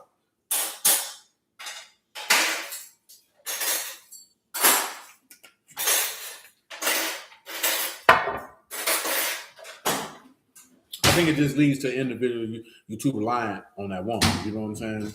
To carry you in ways that, why would you want her to? Because I don't know why you would want a woman to carry you emotionally. You know what I'm saying? I don't know why you would want that. You know what I'm saying? As an adult. I don't understand why you would want that. You know what I'm saying? I ain't saying that to be funny. I've never understood it. You know what I'm saying? Why would you want that? Because there comes a period of time you don't even want your mama to do that for you. That's a part of the detachment. You know what I'm saying? You seeking, I can carry myself emotionally now. Because there was a time period as a child, you know this, that boy get hurt, who he go to? Mama. He want comfort, who he go to? Mama. You know what I'm saying? That's normal. But there comes a point in time, and all you ladies who got young sons, you're going to find that out. If they ain't hit that age, they detach. And say, okay, I can comfort myself. I can carry myself. You know what I'm saying? And make mama a little sad, but it is what it is. You know what I'm saying? But then you 35 and you fall in love to revert back to that. Yeah, that's not good. You say, what if a man didn't get love from his mom? Do you think he looked for that in a woman? A lot of them do. A lot of them do, which is why I even mentioned that in the first place. Because if they mama didn't love them like that, when they fall in love and they get like that, and then they want the woman to be like mama, and then if she is, she can use that to her advantage if she nasty. And if she isn't, it just makes it worse for him. You know what I'm saying? And that ain't nothing I could necessarily put into words when I was young, man. I just didn't. I never seen a woman in my life and be like, you know, she could do for me like what my mama used to do. You know what I'm saying? Or nah, it's just nah. I just didn't have that level of expectation. That's not fair to her. You know what I'm saying? She's a whole different individual. Well, go ahead, sis. Go with John 15. Mm-hmm. You come back to Nehemiah 2:19 again. We'll go with Sanballat the Horonite, Tobiah the servant, the Ammonite, and Geshem the Arabian hermit. What you saying no from me, because I ain't catch what you was responding to. Look. And that'd be the other thing too. Everybody experiences different too. So. Say they laughed us to scorn and despised us and said, what is this thing that you do when you rebel against the king? Then answered I. Then I said unto them, the Alahym Shamaim will do what? He will prosper us. Therefore, we his servants will arise and build. But you have not. No portion, nor right, nor memorial in Jerusalem. Now, see, come over here to Galatians 4, right? And what you see with these three men here coming at Nehemiah is representative of what's in Galatians 4. Pick it up in verse 7.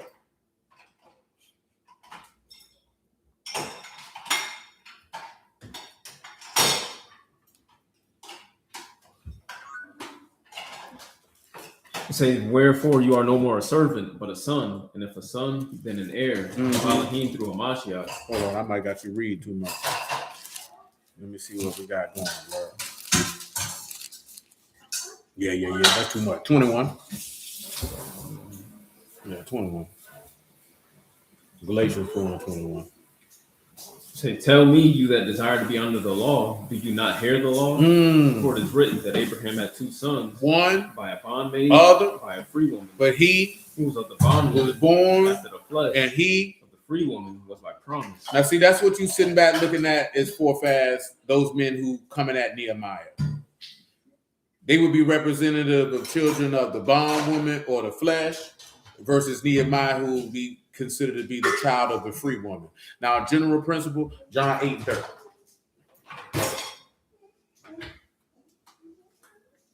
See, we maybe go to that video I had shared to y'all, man, where the dude did because I watched that channel a lot. That particular channel deal with real people or a movie or television characters. You know what I'm saying? Their dark psychology. And he did one on Trump. You know what I'm saying? Or why this war had to be fought. In the beginning of it, he was saying usually in the first part is usually a background on their childhood, and it's usually some type of childhood trauma, this, that, there, and the third. And he was like, there was no recorded record of that for Trump. More so with Trump, it was he came from an environment where his daddy was a winner, and he felt like, the Jessica's question. You say if a man didn't get, do you think that he looked for that in him? Oh, you say in your experience? No. Oh, I can tell you though, for in general, a man who mama ain't loving, you're going to get two results. That nigga going to be a cold-blooded killer. And when I say killer, not even necessarily that he'll take somebody's life, but he's going to be a cold-hearted individual. He ain't going to care about nobody on this earth because he don't even care about himself. You know what I'm talking about? Or he going to be looking for a motherly character, whoever he come across. Because he'll be devoid of it and he'll be looking for it. You know what I'm saying? Yeah, he'll be looking for it. I definitely seen a lot of dudes that jump made them cold. You know what I'm saying? That they ain't really count. Because boy, you find a dude who feel like his mama ain't love him, well, he don't love himself for the most part. But where we at with it? John 8:30. Yeah. So when you're looking at aspect of the children of the flesh and the children of the spirit, and you're looking at things of the promise and things of that nature, people move a little different. You know what I'm saying? And it causes a particular conflict. So let's run that. John 8:30, listen what it says. As he spake these words, many believed on him. Mm-hmm. Then said Yahushua to those Yahudim which believed on him, Mm-hmm. if you continue in my word, You are my disciples indeed, and you shall know the truth, and the truth shall make you free. What else? They answered him, we be Abraham's seed. We ain't been never in bondage to any man. What the Lord said. I'll say you shall be made free. Yahushua answered them, true. He that commits sin is the servant of sin, and the servant abide not in the house forever, but the Son abide ever. And if the Son therefore shall make you free, you shall be free indeed. So when you look at this here, man, you know this is, you can relate this back to Ishmael and Isaac. Now, in general principle, Romans 9:7, and just the statement that he done made as it pertains to this, because we looking at this, one's of the free woman, one's of the bond woman, the other by the free, one by the promise, the other is not, and that leads to something, man. You know what I'm saying? Which is part of the conflict that you're going to see what we mentioned earlier about Esau and Jacob. That's a part of that conflict.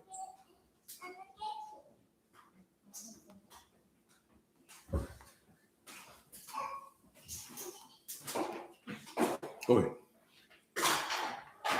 Say, neither because they are the seed of Abraham are they all children, but in Isaac shall your seed be called. Go ahead. That is they which are the children of the flesh. These are not the children of Alahym, but the children of the promise are counted for the seed. For this is the word of promise. At this time will I come, and Sarah shall have a son.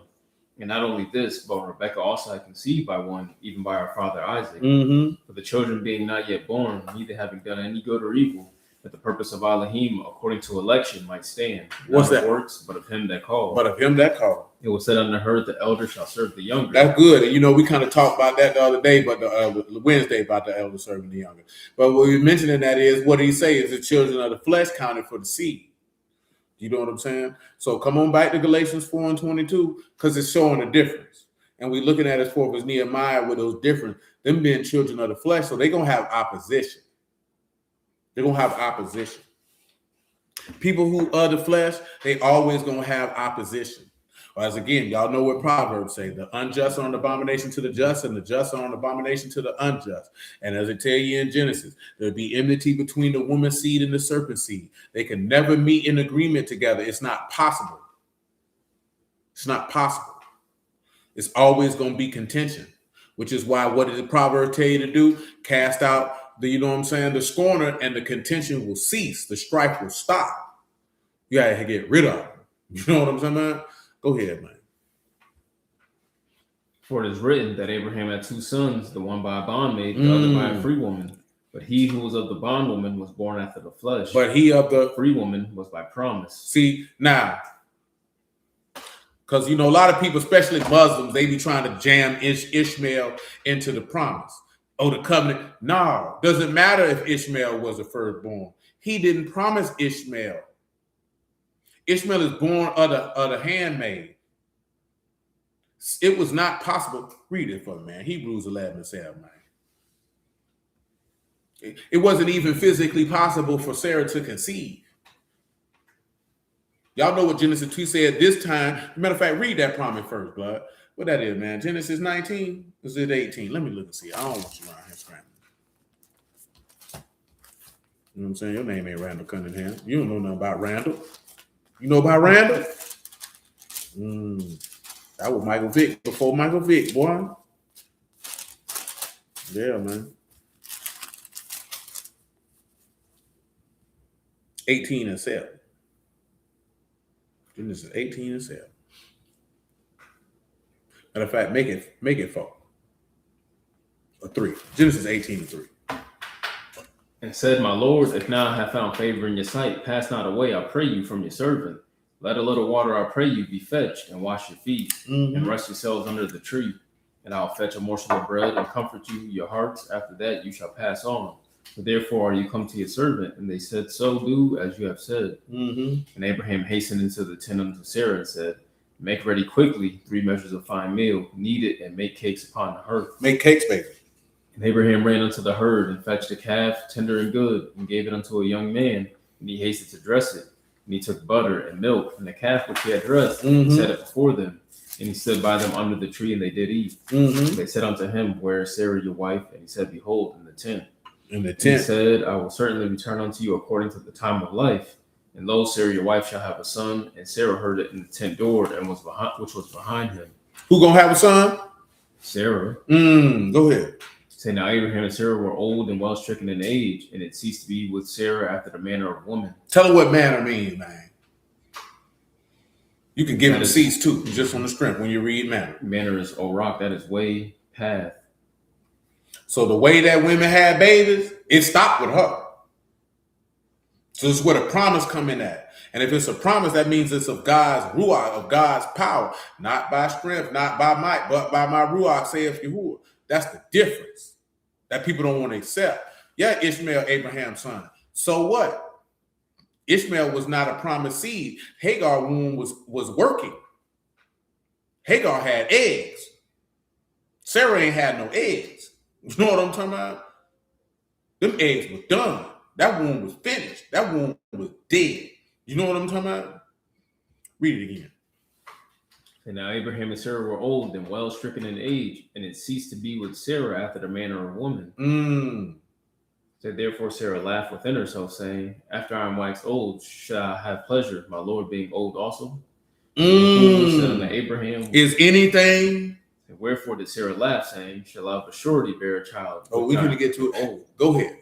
Is anything too hard for Yahuwah? Is anything too hard for Yahuwah? At the time appointed, I will return unto you according to the time of life, and Sarah shall have a son. Now come on back. In Hebrews 11:7. Or 11:8, excuse me.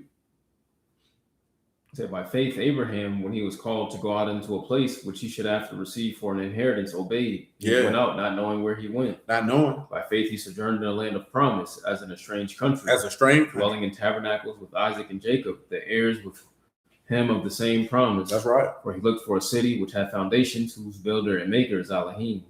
Through faith, also Sarah herself received strength to conceive seed, and was delivered of a child when she was past age. She delivered of a child when she was what? She was past age. My God, today. Because she judged him faithful who had promised. She judged him what? Faithful who had promised. See, that makes a difference between that seed. You feel me? So I had this conversation with a Rastafarian. He swore that Ishmael inherited the blessing. I showed him. Yeah, people don't be wanting to hear that. People don't be wanting to hear that, man. And it just is what it is. You know what I'm saying? Yeah, people don't be wanting to hear that because it doesn't jive with the thought process that they want to have. Hold on. Now notice it says she received strength to conceive seed. You know what I'm talking about? Now I'm trying to find the other one where it say, I think it's in Romans 4. Come on, get to Romans 4. Yeah, it is Romans 4. Let's say her womb was dead. You understand? And what that represents when you sit back and look at that of the promised seed. You feel me?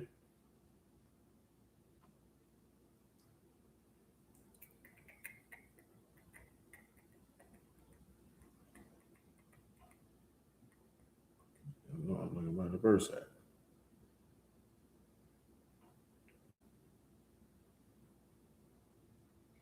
Pick it up at verse 14. Go ahead. For if they which are this of is the Romans law 4 and 14. Be heirs, faith is made void, and a promise made of none effect. Because the law work wrath, for where no law is, there is no transgression. Mm-hmm. Therefore, of faith, that it might be by grace, to the end of the promise might be sure to all the seed. All the seed. Not to that only which is of the law, but to that also which is of faith of Abraham, who was the father of us all. As it is written, I have made you a father of many nations, before him whom he believed, even Alahym, who quickened the dead, and called those things which be not as though they were. Against hope, believed in hope, that he might become the father of many nations, according to that which was spoken, so shall your seed be. So shall your seed be. And being not weak in faith, he considered not his own body now dead, when he was about 100 years old. Nor the deadness of Sarah's womb. Nor the deadness of what? Of Sarah's womb. Give them what deadness mean right now, man.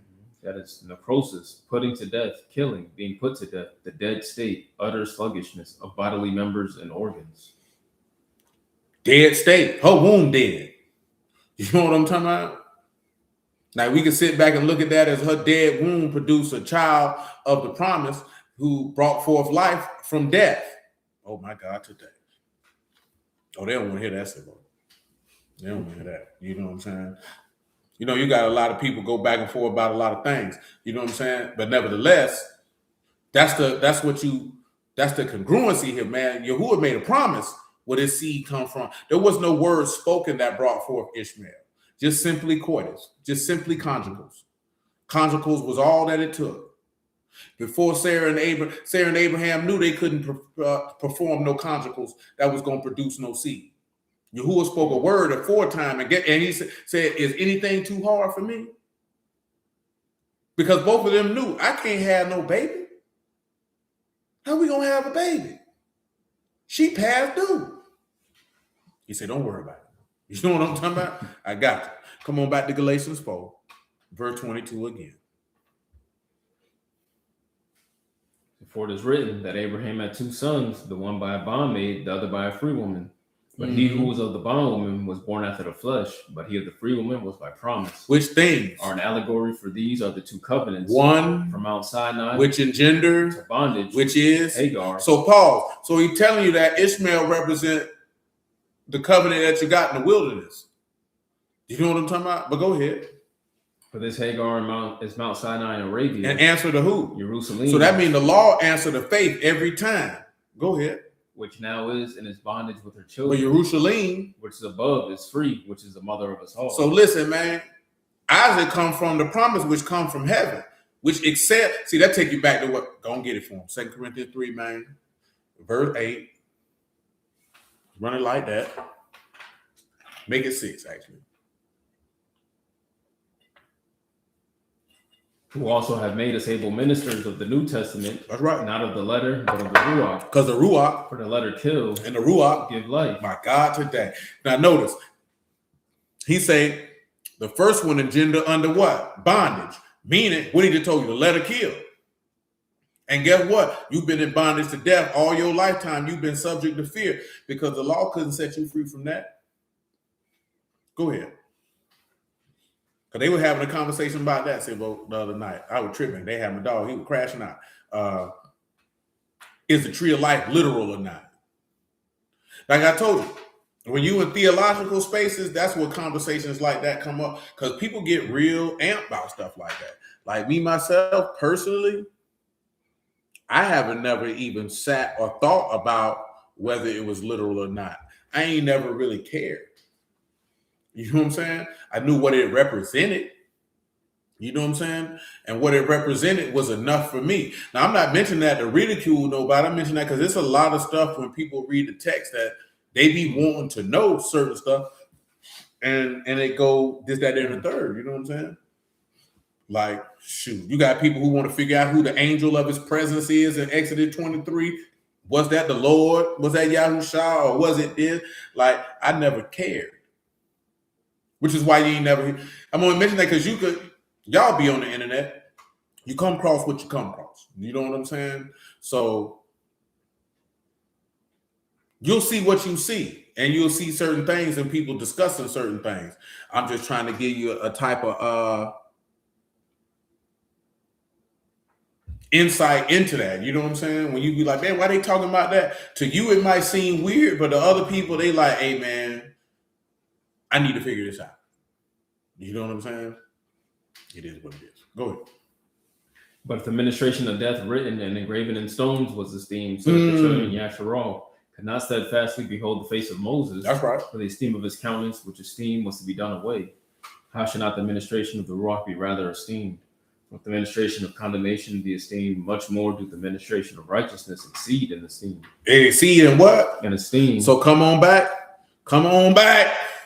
Verse 25, Galatians 4. And you can see how I tell you that Jerusalem exceeds in esteem to the covenant on Mount Sinai, which is Hagar. Because Sarah exceeds in esteem as it is to Hagar, because she's the free woman, Hagar the bondwoman. As Isaac exceeds Ishmael, because Isaac's the seed of the bondwoman or of the flesh, and Isaac is the seed of the free woman or the promise. It exceeds the same way the tree of life exceeded the tree of knowledge of good and evil in the garden. You know what I'm saying? This is what it's pointing you to, that the new covenant exceeds the old. That's why I led with, tell me, you that desire to be under the law, do you not hear the law? So when people hear this, they thinking, oh, this telling people not to keep the commandments, when he's trying to tell you that, hey, this story with Ishmael and Isaac and Abraham, Sarah, and Hagar, you so carnal, you think this about hunching and this, that, there, and the third. There was a greater point of salvation that was being spoken in this, but you too simple-minded to catch it. You know what I'm talking about? It's really what he's telling you. You know what I'm saying? And the reality of the situation is this next level, for lack of a better, euphemism, information that he is imparting to the assembly in Galatia. Because that means you got to really understand and know the law. Remember, we read earlier in John 7, those that don't know the law are cursed. You would have to actually know the law to understand what he's saying. Get 1 Corinthians 2 and 14. You got to really know the law to understand what he's saying. If you don't know the law, you're not going to understand what he's saying. And then you know what ends up happening? Individuals grab that, and then they make it be out what they want it to be versus what he's communicating. Go ahead. 1 Corinthians 2 and 14. So, but the natural man received not the things of the rock of Alahym, for they are foolishness unto him. Neither can he know them because they are spiritually discerned. That's right. But he that is spiritual judge all things, yet he himself is judged of no man. Go ahead. For who have known the mind of the Lord, that he may instruct him, but we have the mind of a Mashiach. There it is. There it is. You know what I'm saying? So come on back. Galatians 4 and 25, one more time. For this Hagar is Mount Sinai in Arabia, and answered to Jerusalem, which now is, and is in bondage with her children. For Jerusalem, which is above, is what? And what did he say? If the Son shall make you free, you shall be free indeed. Go ahead. But see, this ain't making you free from the law. This is making you what? Say, free among the dead. Come on. For it is written, rejoice, ye barren that bear not, break forth and cry, you that travail not, for the desolate have many more children than she which have a husband. Now we, brethren, as Isaac was, peace, brother Joseph, are the children of promise. But our brethren, as who? But as then he that was born after. No, he said, now we, brethren, are as who? Isaac was. The children of the what? So that means if you the children of the promise, you the children of God, because you the children who are of the word. And he said, if the Son shall make you free, you shall be free indeed. Go ahead, man. But as then he that was born after the flesh persecuted him that was born. Hold on, he that was born after the what? After the flesh. He did what? Persecuted him that was born after the Ruach. Even so it now is. Now go to Genesis 21 and 1, and let's look and see how he. And that's something you have to look at. Those who are after the flesh, they gonna persecute the people who after the spirit. That's what they do. You can't be shocked by that. They doing their job. You ever heard that song by T.I.? I'm just doing my job. I know you didn't. That's trap music. You ain't heard that. I mean, that's the album it's on. Trap music came out, what, about 2002, maybe 3? That's 11. Yeah. You know. Go ahead. You said 3 and 21?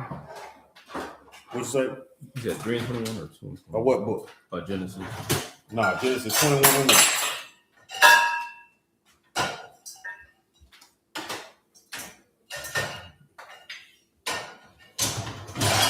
Saying Yahuwah visited Sarah as he had said, and Yahuwah did unto Sarah as he had spoken.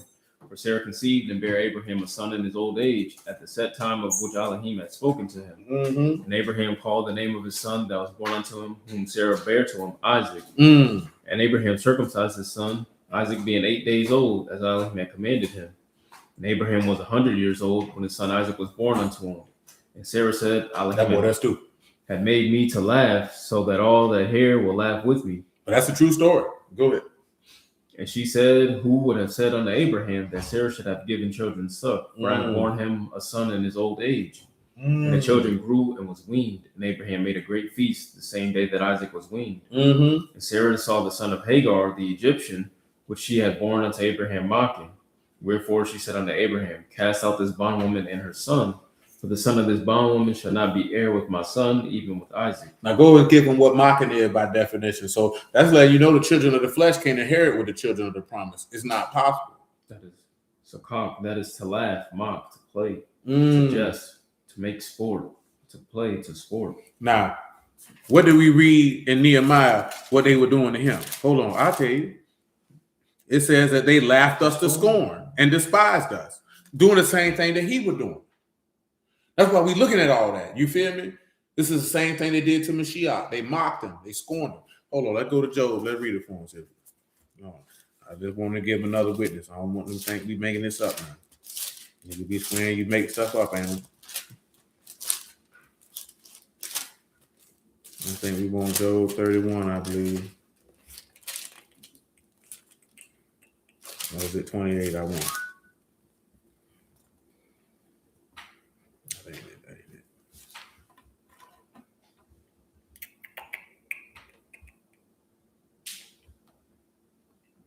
And you know, that just come with the territory.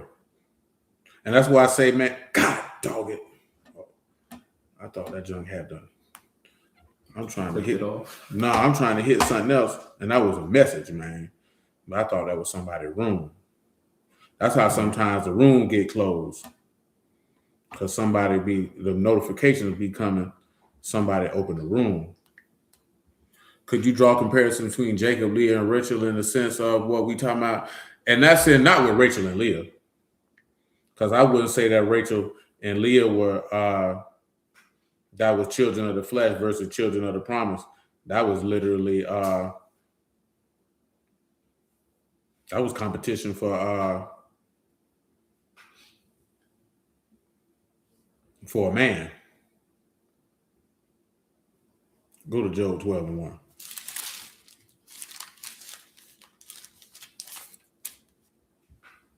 And Job answered and said, no doubt, but you are the people, and wisdom shall die with you. But I have understanding as well as you. I'm not inferior to you. Yea, who know not such things as these? I am as one. Mocked of his neighbor, who call upon Alahym. And he answered him. The just upright man is laughed to scorn. He's laughed to what? To scorn. Also, you don't see Leah mocking Rachel or Rachel mocking Leah. You know what I'm saying? And you don't see Rachel persecuting Leah or Leah persecuting Rachel. You know what I'm saying? They just was in competition to have children. You know what I'm saying? Ishmael literally was mocking and ridiculing Isaac. You know what I'm saying? So that's where you see the difference at, because it's not nothing written anyway where they had that type of dynamic. Like she genuinely persecuting her. You feel me? Go to Job 20:16.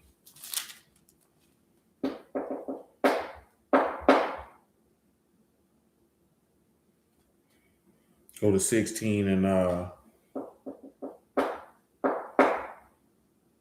9. He tear me in his wrath, who hate me. He gnash upon me with his teeth. My enemy sharpen his eyes upon me.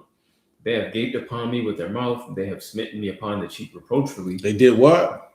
They have smitten me upon the cheek reproachfully. Y'all know what that referred to. Say they have gathered themselves together against me. Alahym have delivered me to the ungodly. And turned me over into the hands of the wicked. Ain't that what he said in Matthew 26? Go ahead. Say I was at ease, but he have broken me. 27, I should say.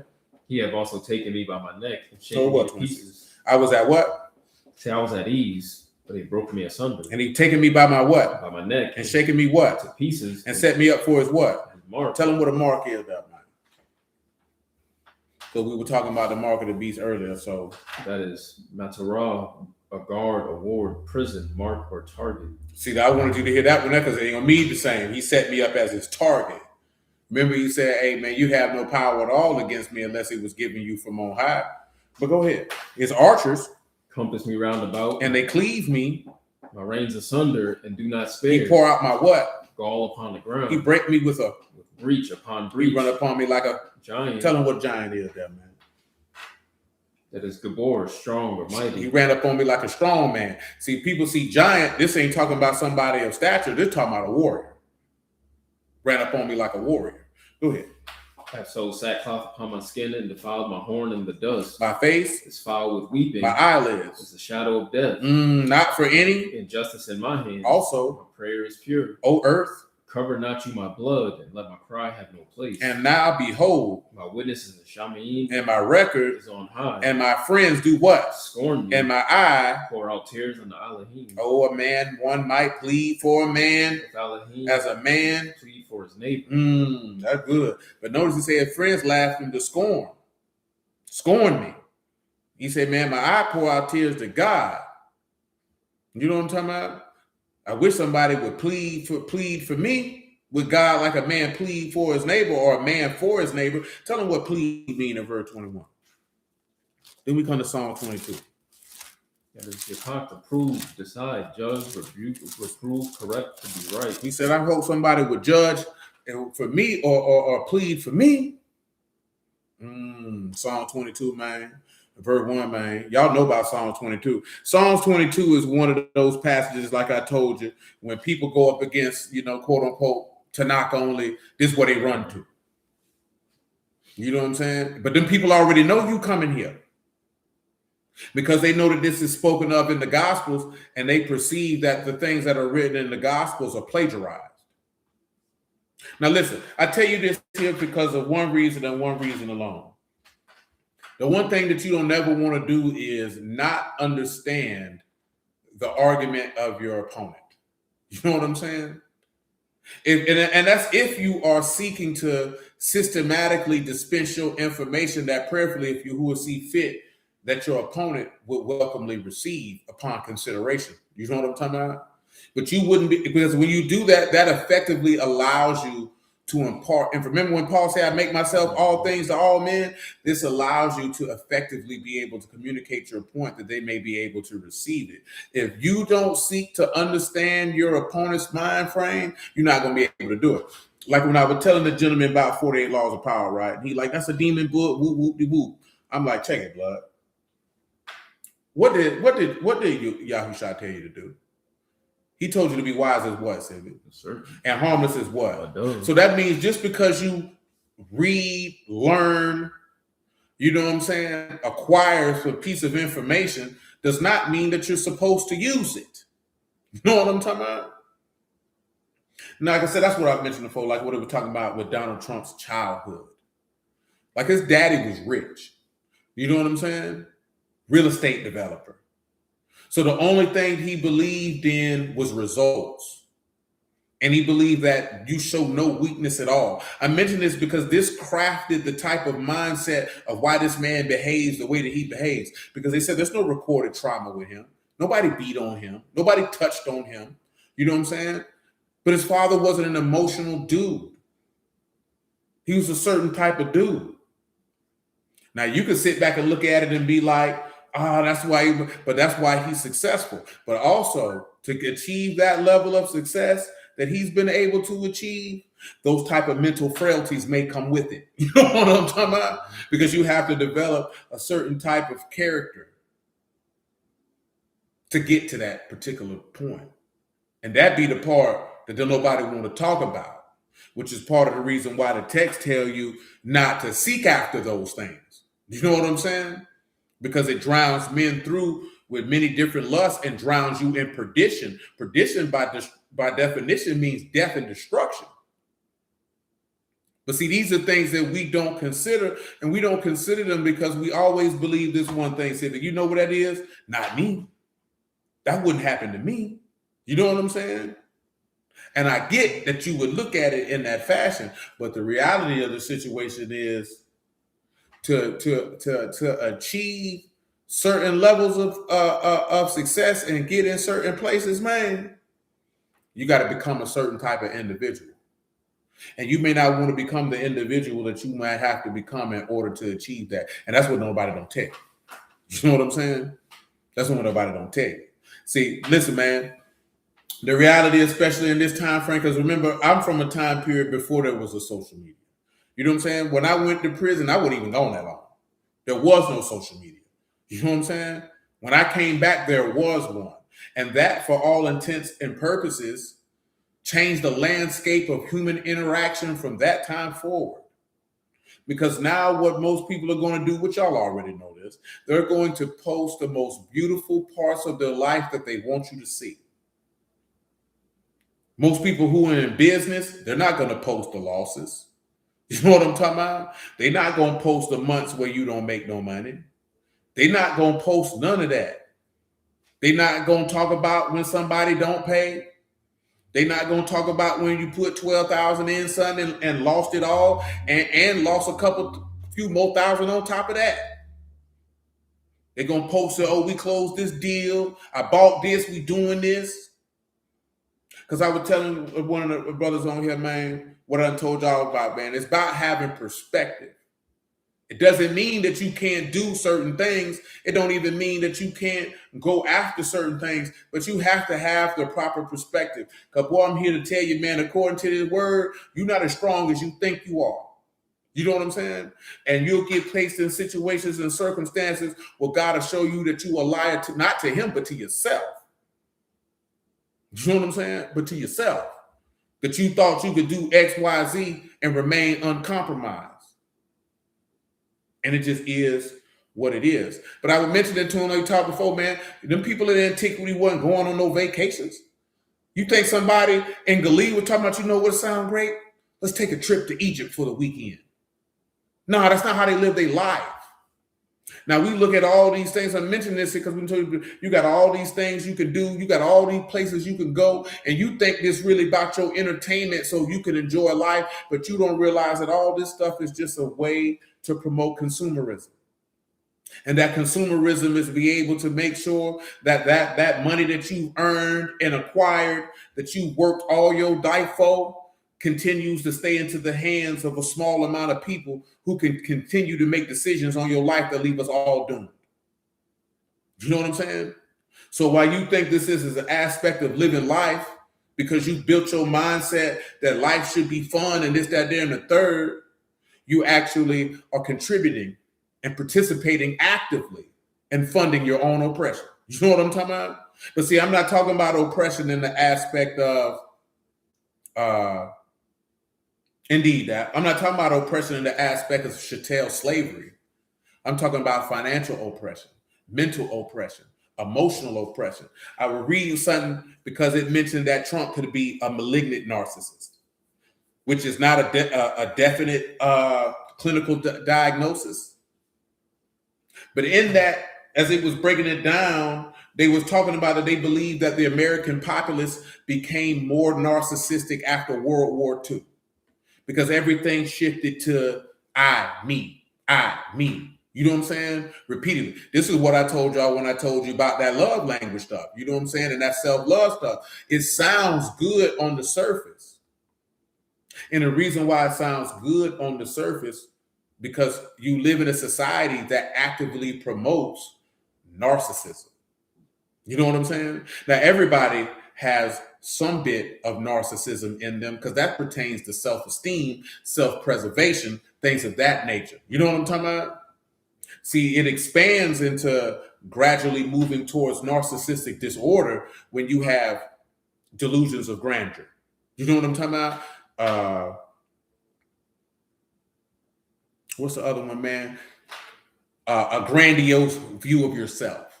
Do you know what I'm talking about? That you feel like you're more important. Or you should, matter of fact, let me just get this jump, man, because I'm saying it wrong. My mind might be all messed up.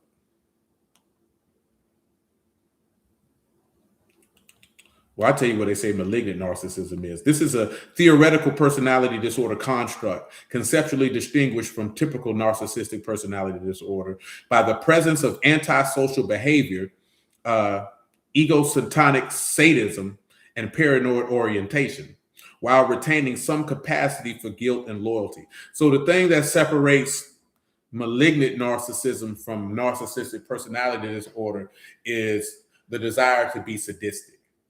Now, what does that mean? This is an individual who derives pleasure from inflicting pain on others. You know what I'm talking about? And when you look at Trump, you can see that he on that type of time. You know what I'm saying? That he likes to inflict certain embarrassing things, whatever the case may be, he gets enjoyment out of that. Now, when you look at narcissistic personality disorder, this is an individual which can manifest as either grandiose, thick-skinned, or vulnerable, thin-skinned. Grandiose individuals display arrogance, social dominance, exploitative behaviors, while vulnerable individuals show shame, inferiority, and hypersensitivity and extreme reactions to criticism. Often involves impaired emotional empathy, superficial relationships, and the difficulty tolerating disagreement. It is often comorbid with other mental disorders and associated with significant functional impairment and psychosocial disability. Now, it's a part of something which is called the dark triad. You know what I'm saying? I think I mentioned that. It's the Machiavellian, Oh, y'all know about you ever read Machiavelli the Prince? I read that junk in prison, man. I don't remember that damn book. But when I say that, meaning the details. Yeah. Hold on.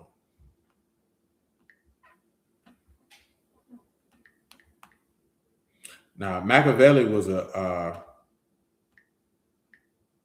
he was a different type of guy. I can tell you that.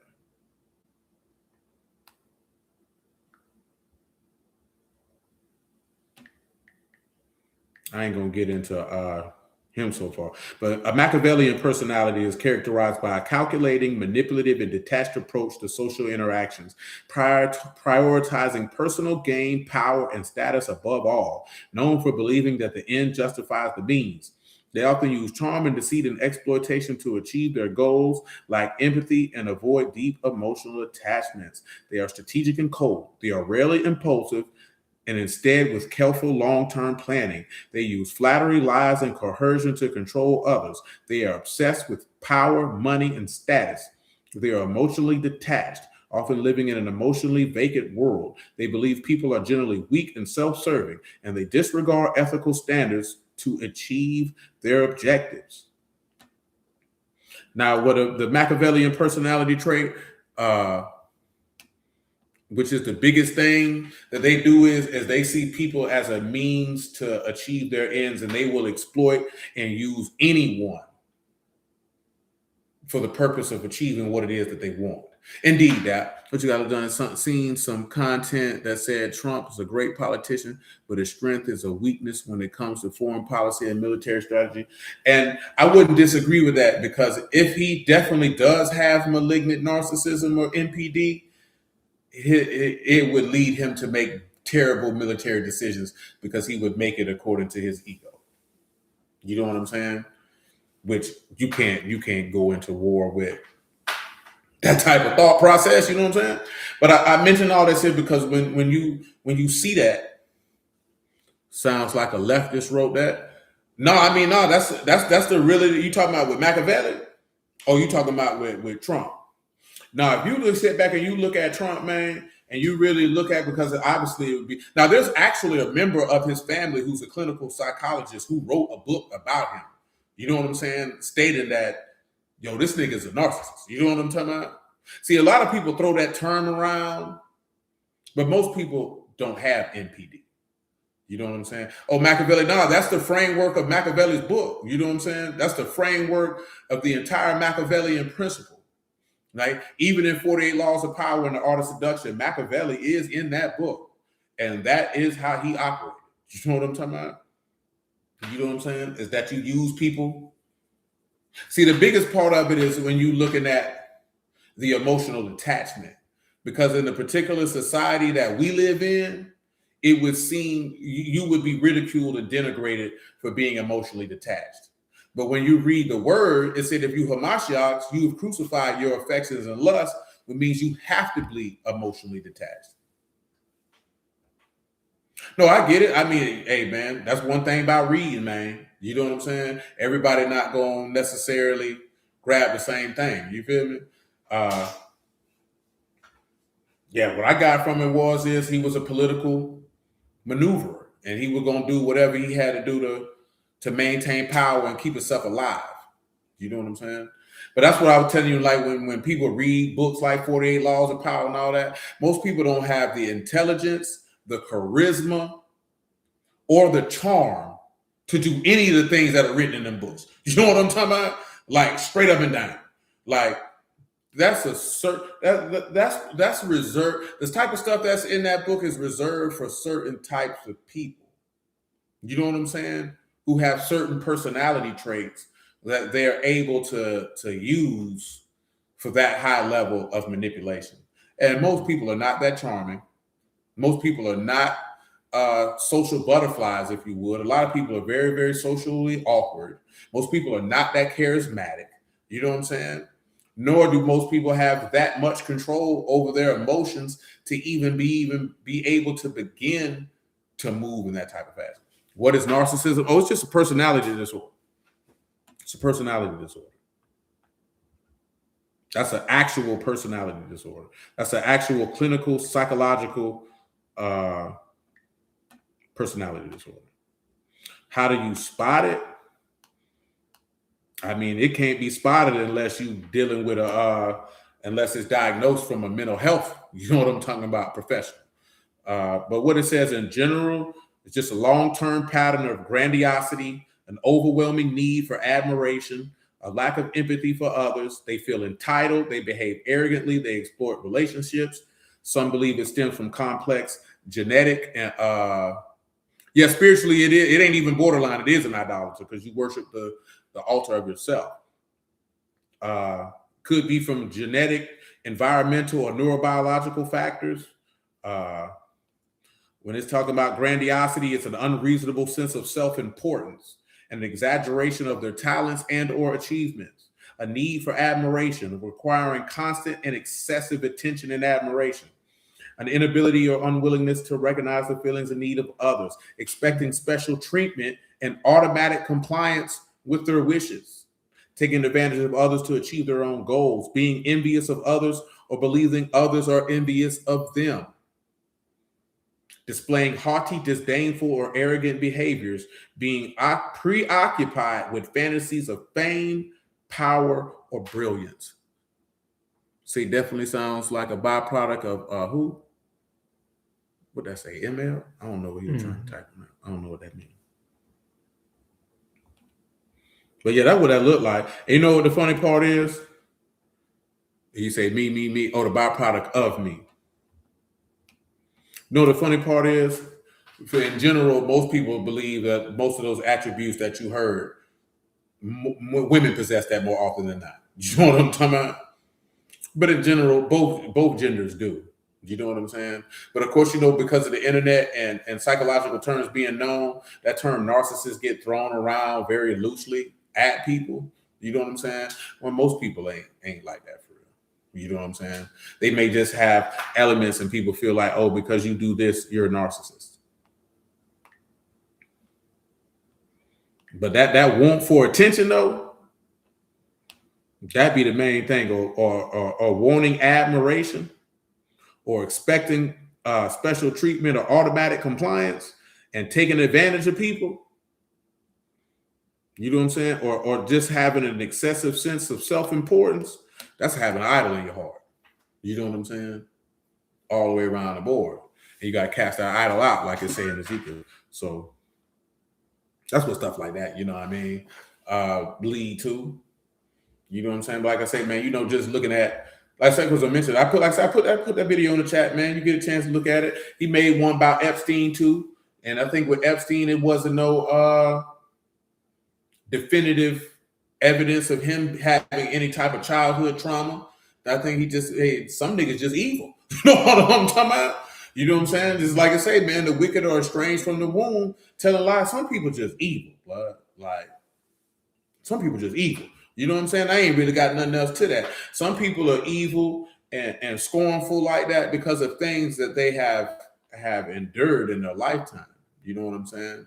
But yeah, you see somebody, man, they get upset when you don't do what they want you to do, or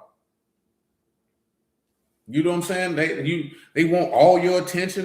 That's why you see that all the time. Oh, men aren't obsessed anymore, or they don't this, that, then the third. Like, that doesn't mean that woman is a narcissist, but that's a narcissistic trait. You know what I'm saying? Because why do you want someone to worship you and admire you so badly? You know what I'm saying? That's weird. You know what I'm talking about? He said, I know women who throw it around when a guy sets boundaries that she can't manipulate them with. I mean, people throw it around now because it's a shaming word. You know what I'm saying? Because I don't think, because see, there's something a part of narcissism that is called narcissistic supply. Let me explain to you what that is, because me using layman's terms is not going to be able to properly explain to you what that is. And this is how you would know that an individual is kind of on a time. See, narcissistic supply is the constant need for attention, admiration, validation, or fear. And when you look at Trump, what does he always want to do? Parties, rallies, things of this thing where people are out there admiring him, cheering him, validating him. You know what I'm saying? This ain't about if you agree with his politics or not. This is, you can sit back and look like this cracker got a problem. You know what I'm talking about? That a person with narcissistic traits craves to sustain their fragile ego and fuel their sense of superiority, often disregarding others' feelings. It shields them from shame and abandonment. Primary supply delivers intense direct attention, including fame, notoriety, admiration, or fear from others. Secondary supply provides routine, steady validation through relationships, such as spouses, children, friends, colleagues, or material possessions, i.e., money and status. The cycle of supply. They shower their target with praise, seeking adoration. The target is treated poorly when they fail to provide the required supply, and when the narcissist grows bored. The target is abandoned or ignored when they no longer supply adequate supply. So these individuals live off the admiration and attention and validation of other people. You know what I'm saying? So that's one of the aspects, because they need that. You know what I'm saying? Which is why I kind of told you, like, when you see people acting crazy and they trying to get your attention and you don't give it to them, it drives them crazy, because they're feeding off their need for you to respond. You know what I'm saying? So when you don't respond, you ain't giving them what they want, because I want this attention. They don't care if it's positive or negative. They just want it. You know what I'm saying? Usually, people who are usually narcissistic are very rarely introverted people, because introverted people do not want attention. You know what I'm saying? And they don't desire validation. You know what I'm saying? I ain't saying this 100%, just rarely. Because they don't, what's happening, Rohan? They don't want all of that, because they're not going to feed off of that, because that attention and all that is going to actually make them anxious and want them, and they're going to want to withdraw. You know what I'm saying? I would rather not be here for that. That kind of goes in, like we were talking about, when people like white men don't want to celebrate their birthday, they do not want to be celebrated, because some dudes do not feed off of this admiration and attention and validation. I don't want that. I don't need that. That doesn't do anything for me. A lot of men do, though. But I said the reverse on that is those men want that, but they try to act like they don't, but they really do. And then they begin to act like a petulant toddler when they don't get it, because they really wanted it. You know what I'm saying? So stuff like that. When you look at Satan, that's what he wants. He wants adulation, attention, you know what I'm saying? He wants all that. But it's going to cost you your life, though. You know what I'm talking about? But come on, Psalms 22:1. We still got Galatians. I said, my Alahym, why have you forsaken me? Why are you so far from helping me and from the words of my roaring? Oh, my Alahym, I cry in the daytime, but you hear not, in the night season, and am not silent. But you are Kadash, O you that inhabit the praises of Yasharal. Our fathers trusted in you. They trusted in you. They deliver them. Yeah, name of dude channel is J Wisdom, or what that video was at. J Wisdom. Go ahead. He said, they cried unto you and were delivered. They trusted in you and were not confounded. But I am a worm, and no man, a reproach of men, despise other people. Despise. All those that see me do what? Laugh me to scorn. And they shoot out the lip. They shake the head, saying. And he trusted on who? Yahuwah, that he would deliver him. Let him what? Deliver him, seeing he delighted in him. They're doing the same thing. Now we just telling this from what they were doing to Nehemiah, to how that pertained to the Lord, and then don't get on the back end of what they're going to do to you for standing with the Lord when you're going against the beast. You feel me? I got one more. I think I do. Yeah, Psalm 79:1.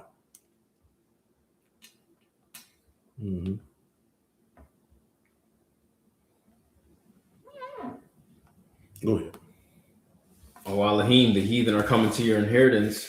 Your Kadash temple have they defiled. They have laid Jerusalem on heaps. The dead bodies of your servants have they given to be meat unto the fowls of Shamayim, the flesh of your saints unto the beasts of the earth.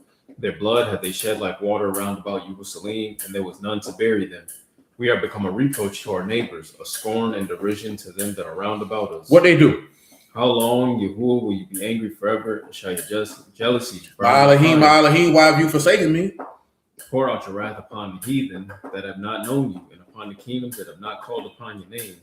For they have devoured Jacob and laid waste his dwelling place. What else they do? Or remember not against us former iniquities. Let your tender mercy speedily prevent us. What else? We are brought very low. Help us, O Alahym of our salvation, for the esteem of your name, and deliver us, and purge away our sins for your name's sake. Wherefore should the heathen say, where is their Alahym? Where he at? Let him be known among the heathen in our sight by the revenging of the blood of your servants, which is shed. Mm-hmm. Let the sign of the prisoner come before you, according to the greatness of your power. Preserve you those that are appointed to die, and render unto our neighbors sevenfold into their bosom the reproach wherewith they have reproached you, O Lord.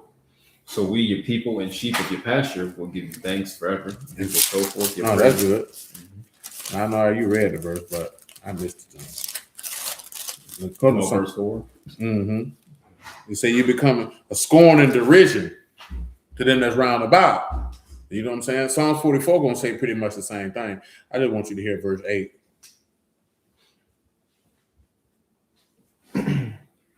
And Alahym we boast all the day long, praise your name forever, Selah. Mm-hmm. But you have cast off and put us to shame, and go not forth with our armies. Mm-hmm. You make us to turn back from the enemy, and they which hate us spoil for themselves. And they what? You have given us like sheep appointed for meat. And scattered us what? Among the they heathen. gave Yahushua like sheep appointed for meat. Take, eat. This is my body. My flesh is meat indeed. Go ahead. So you make us a reproach to our neighbors, a scorn and a derision to them. I should skip verse 12. So you sell your people for nothing, and you sold Yahushua for nothing, and not increase your wealth by their price. That's right. You make us a reproach to our neighbors, a scorn and a derision to them that are round about us. You make us a what? A byword among the heathen, a shaking of the head among the people. And there's continual what? Before me, and the shame of my face have covered me. Except for the voice of him that reproach and blaspheme by reason of the enemy and avenger. The voice of him that reproach and blaspheme. Now, of course, when we get on the beast end, you already know what he's doing. Because listen, now I mentioned all that stuff because, I've said that video was in my brain, but I mentioned the beast. And a lot of those things with the beast, what would be considered to be narcissistic personality disorder, he will exhibit. Because he's going to need a constant need for validation. He's going to need constant admiration and attention. He's going to rule by fear. And those who have the testimony of Yahushua and keep the commandments of Alahym will not feed his narcissistic supply, therefore sending him into an unrepentant, boiling rage. You know what I'm talking about? Which, of course, will cause him to kill you. Because the admiration and validation that he desires, you give it to he who is worthy of said admiration. Yahuwah of hosts is his name. So therefore, that will bring forth wrath that man can't even fathom in their mind, which is why he said if it wasn't for the elect's sake, no flesh would be saved. That's the level of narcissistic personality disorder that this individual will possess. This man's personality disorder is so in line with Satan. And you know why? Because when Satan get loose from his pit, civic after the 1,000-year reign, guess what he do? Go back and to deceive the nations to go up and go to war against this man because the admiration, adulation, and attention that he desires, he ain't getting no more. So he want to convince people to go down with him. My God, today. Come on back to Galatians 4, man.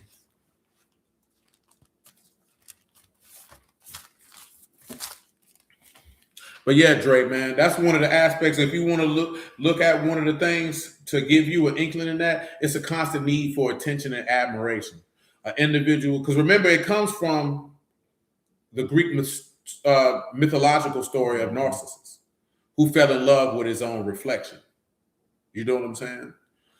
Because, having a healthy love of self in and of itself is not narcissistic.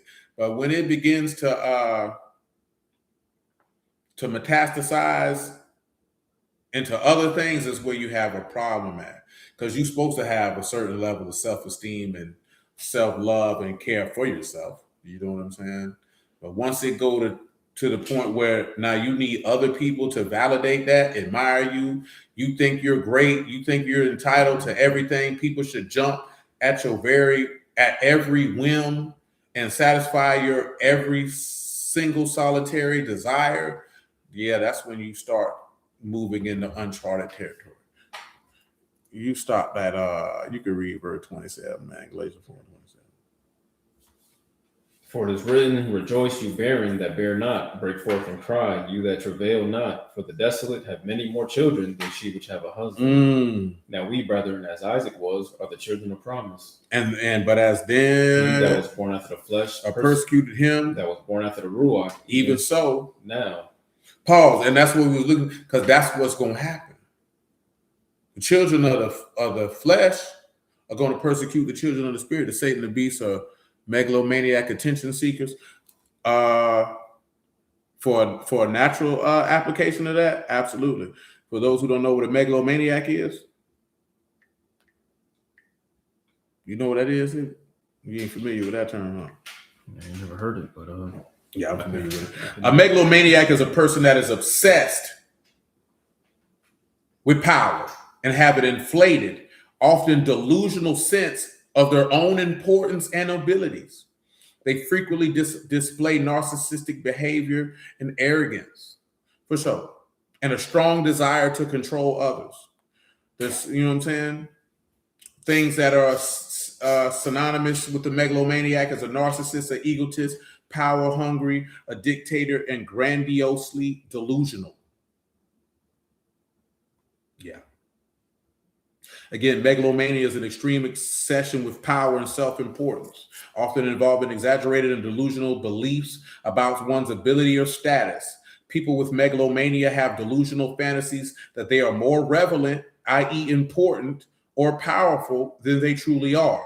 They have an inflated self-esteem and overestimate their powers and beliefs. People with megalomania tend to exhibit a disposition that is inclined towards humbleness.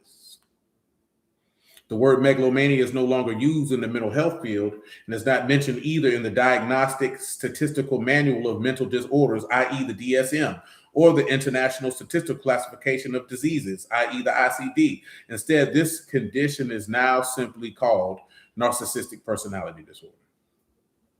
The word megalomania comes from two Greek words, megalo meaning large or great, mania meaning madness or frenzy. Indeed, self-adulation. These are all the things that the text speak about not getting caught up in. You know what I'm saying? Seeking vainglory, things of that nature. Because I ain't gonna lie to you. A sign of word-wise, when you just isolate this in the word and you look at an individual who is a megalomaniac, for, you know what I'm saying, word-wise is they'll constantly berate people for not agreeing with them. You know what I'm saying? They'll constantly tell you how they're a prophet. I'm this, I'm an apostle, I'm an elder, I'm a general, I'm a captain. You know what I'm saying? If you don't listen to me, woo, woo, woo. You know what I'm saying? I got all this knowledge and all this word. Why y'all not woo, woo, woo? That's a sign of that. Because as you know, with the word, because I just had to tell the little homie this, man, what the Lord told you if they don't receive your testimony, what he told you to do? Dip. You know what I'm saying? Dust your feet. Dust your feet and slide. What Paul told you to do after the second correction? Reject them. When you look at the aspect of Christianity, how it is framed in the current Western world, like or even Islam, convert or die. You steady coming at people. God don't do that. Take it or leave it. It doesn't mean that I'm not merciful enough to give you an opportunity for me to represent, but I'm not finna beg you. And I'm not finna tell you how great I am. And I don't have to do all of that because it shows. I don't have to do all that. You know what I'm saying? You don't see nobody who's in this book who is of God constantly telling people they're of God. They don't do that. You know what I'm saying? Okay, then don't believe it then. All right. What that mean to me? I ain't gonna do all that. Always remember, we mention it every time. What Jacob told Laban, Sivit. I ain't going through all that. I ain't got nothing to prove to you. Who are you? Who are you? I'm not doing all that. Now, there's a difference of, testing the spirits, whether they be a God or not, or just having this overwhelming need of, I need to prove something to this person that they accept what I'm saying. And if they don't accept what I'm saying, I'm going to berate and belittle them in order to make them or bully them or strike fear in them to make them feel small enough to capitulate to my demands. That's a narcissist. There's something wrong with you. That's what I told little homie, man. I'm like, bro, you going back and forth with a nigga, bro, to say what you got to say and let that be. You know what I'm saying? And let that be. Like, man, they stressing me out. I don't be wanting to argue. Shoot, then stop doing it then. Because I'm going to tell you something, man. Man, you know the thing that hurt niggas the most, man, when they want to argue, civic? You got it. I'm good. You know the first thing, we can flee when nobody pursue. Oh, don't run now. And that's what you want to call it.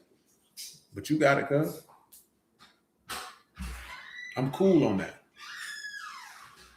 You know what I'm saying? I'm cool on that. I'm not finna do this with you. They don't know what to do. Because you know why? Because I tell you all the time, don't feed their sickness. Why? You don't have to go to every party you're invited to. You know what I'm saying? You feel like you got to go to every party you're invited to. You feel like just because they sick, you got to keep on giving them something that's going to make them sicker. Oh, just because he drunk one bottle of liquor, you feel like you got to give him another. You can be like, no, I'm straight. I'm good, bro. I don't want that. I don't want to do that. They don't know what to do with that because you know why? Because there's too many people who are willing to feed that supply. You know what I'm saying? When there is so many people willing to feed that supply, individual, because see, they call that as shutting down. You know, that's not shutting. I just don't have a desire to participate in your emotional frenetic energy. I don't want nothing to do with that. So I'm just gonna bow out gracefully. I'm gonna respectfully decline. Because there's no good, listen, right? I told you this plenty of time, man. Ain't nothing bad can happen to you if you're not thirsty, if you're not lustful. You feel me? Man, can't nothing bad happen from declining and participating in strife and contention-filled conversation. And it ain't got to be about the word. You know what I'm saying? Ain't nothing bad can happen if you decline to participate. Because see, the thing is when you participate, you gonna come out on the losing end of going back and forth with this person. One, because you're going to look bad and your response is back to this person. And two, if this person feeds off that type of stuff, they got more experience in that area than you do, and you're going to lose. Yeah, you're going to lose. You're going to lose. You're not going to win. You know what I'm saying? You're not going to win. I'm not doing this with you. You know what I'm talking about? I'm not doing this with you. Because in a lot of situations like that, especially for a man, you know, this is where women differ from men in this aspect. It's not a negative thing. It's just, it is.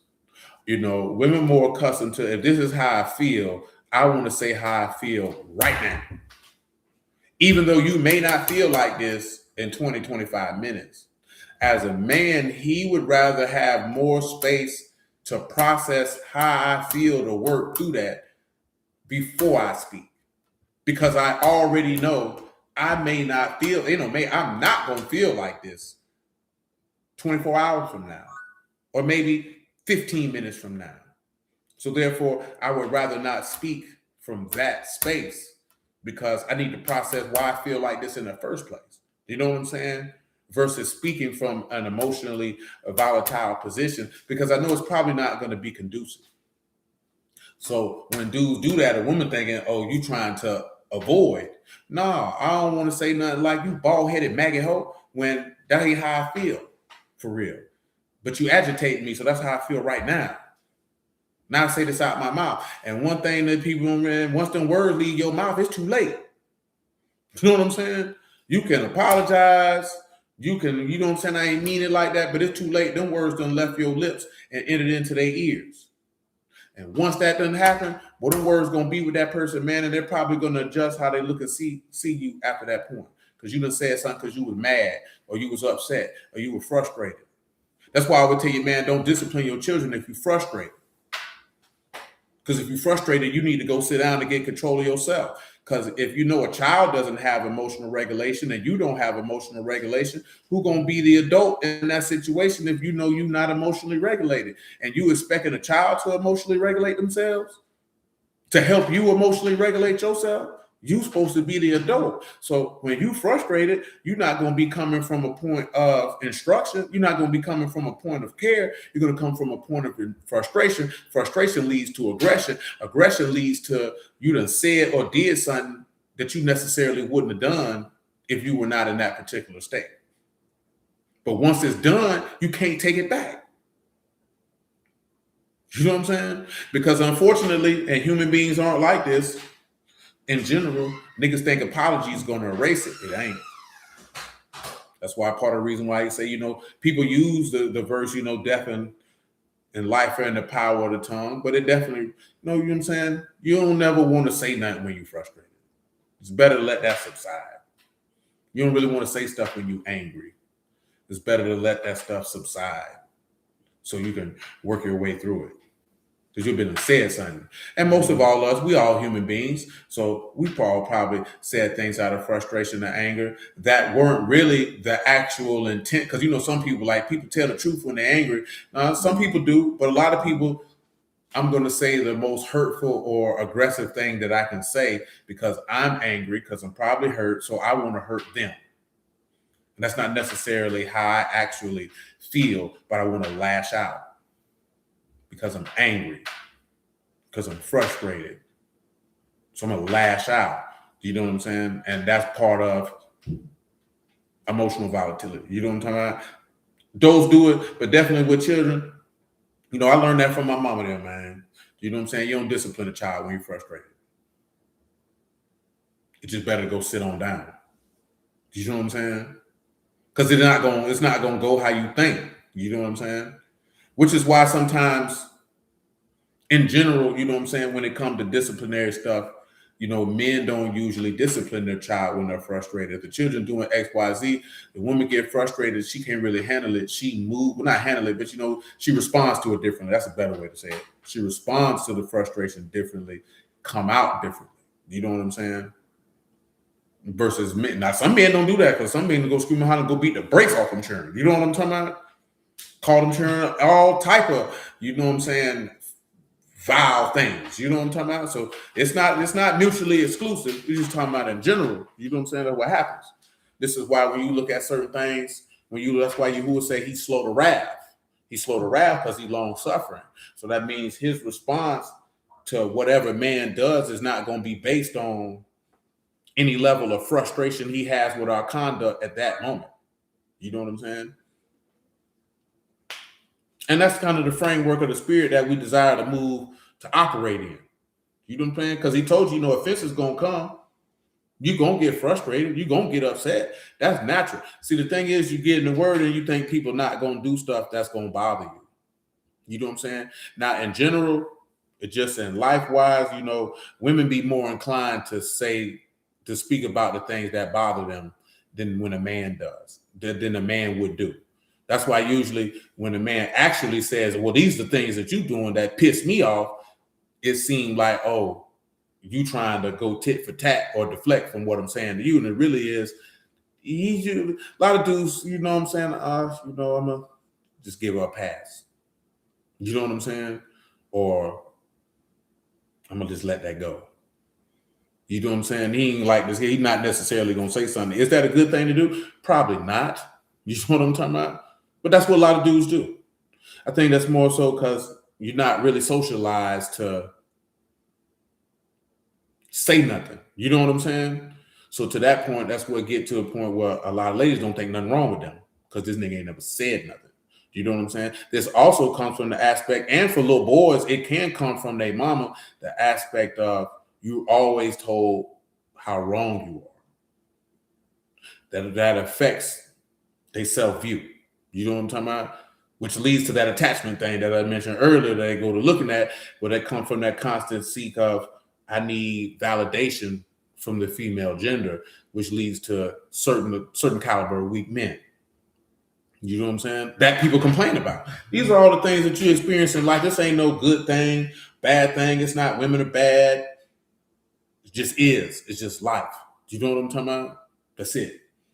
So you have to get out the aspect of what you see on the internet and you want to say women are bad, men are bad, this, that, and the third. It's just human beings trying to move and process how they respond to certain environmental stimuli.